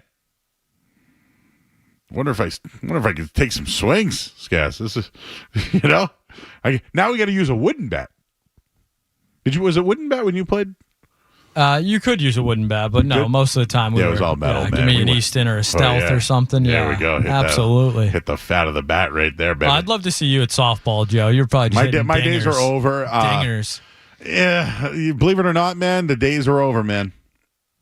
Now I've retired. I like to pitch in the sometimes a co-ed league as well. And once those comebackers hit you, man, that's it. The days are over. You know what, though? If we had a nice little wiffle ball game in the garage back there, we could totally, right up here in our garage, we could totally have a wiffle ball game back there. All right. Well, hey, listen, I see some people on hold. We got to get to you. We got to get to the headlines first. It's the last one of the night. I'm Joe Murray on the Sports Hub. Sports Hub headlines presented by Celsius Energy Drinks. All right, Celtics wrap up the first half of the All-Star break tomorrow night against Wemby. Jaylen Brown's going to be on the Tonight Show, or is it the fever pitch guy there? What's his name again? The guy that laughs at his own jokes, Jimmy Fallon. Jimmy Fallon, thank you. Drew Holiday is out. Kellen Moore is the new Saints coach. The Red Sox pitchers and catchers, we're talking about it. Kenley Jansen.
Okay, so basically, Milliken represents everything that I despise about the current state of baseball. Thank you. Beautiful. No one cares about prospects. Right. They care about stars. No one, when the World Series were won by the Boston Red Sox, no one thought about prospects, Milliken. They thought about the stars that won the game for them. Milliken, please, just quit it. Just quit this act. This It's not an act. Ridiculous. What's the act, though? I crap on the Red Sox all the time. I tell you the problems. I tell you the issues with Craig Breslow's spending. But I'm not going to sit here and tell you the prospects don't matter. I'm not going to say they're irrelevant. When your last championship was legit, everyone framed it as homegrown. That was the thing. That was the 2018 Boston Red Sox. There is a quality of that you count. It does matter to know the prospects and realize some of that importance. No one's sitting here defending the Red Sox saying, oh, congratulations to them. They shouldn't spend. They should just depend on prospects. Nobody has said that. I actually said the exact opposite 10 minutes ago if you cared to pay attention. Call me when those prospects you love turn to stars. Okay, go. How was Jaron Duran last year? Did you enjoy Jaron Duran finishing top 8 in MVP voting? Did you have fun with that? I don't even know who that is. Yeah, because you're a clown and a fraud and you don't know what you're talking about. Foul mouth. The homegrown talent? Yes. If that caller... If I was in that caller's shoes, Joe, the one you should bring up is Mookie Betts. You want me to get excited about these prospects? You want me to be all, pumped that Anthony and Meyer and, these other guys are coming up through the system? Why should I be excited if we're going to trade them for Alex Verdugo in 5 years when they're actually the MVP caliber player that we want them to be? That's what you should be afraid of. That's what should upset you. If you care so much about the prospects, well, when the prospects actually become stars, we trade them anyways. Well, we just got a caller that said, I wish that they traded Casas for, I just did a quick search, stars, Major League Baseball. Aaron Judge, Mookie Betts, Shohei Ohtani, Freddie Freeman, Bobby Witt Jr., Garrett Cole, Soto, Devers, Guerrero. There's more stars than that, obviously. And then think about all the young stars now, right? Like Jackson Hollidays, Gunnar Henderson. These are some big names. Dude, I break cards all the time, right? Major League Baseball. When I get the A's, I'm like, who's this guy? Julio Rodriguez was one of the biggest names, but it's hard. It really is hard to associate with Major League Baseball without the stars. It really is. But I do think they're doing a good job with the prospects. Anyways, we need more Milliken. How do we get Milliken on the air? More. Fridays in the summer are probably our best opportunity for that when he's... And Josh tonight, thanks to James Scaramuzino. We got a full show on Thursday night. I will be back. Talk to you all then. Tomorrow, 2 o'clock, I'll be with Big Jim Murray and Tony Maserati. Talk to you guys then. Bye. More Joe Murray coming up on the Sports Hub.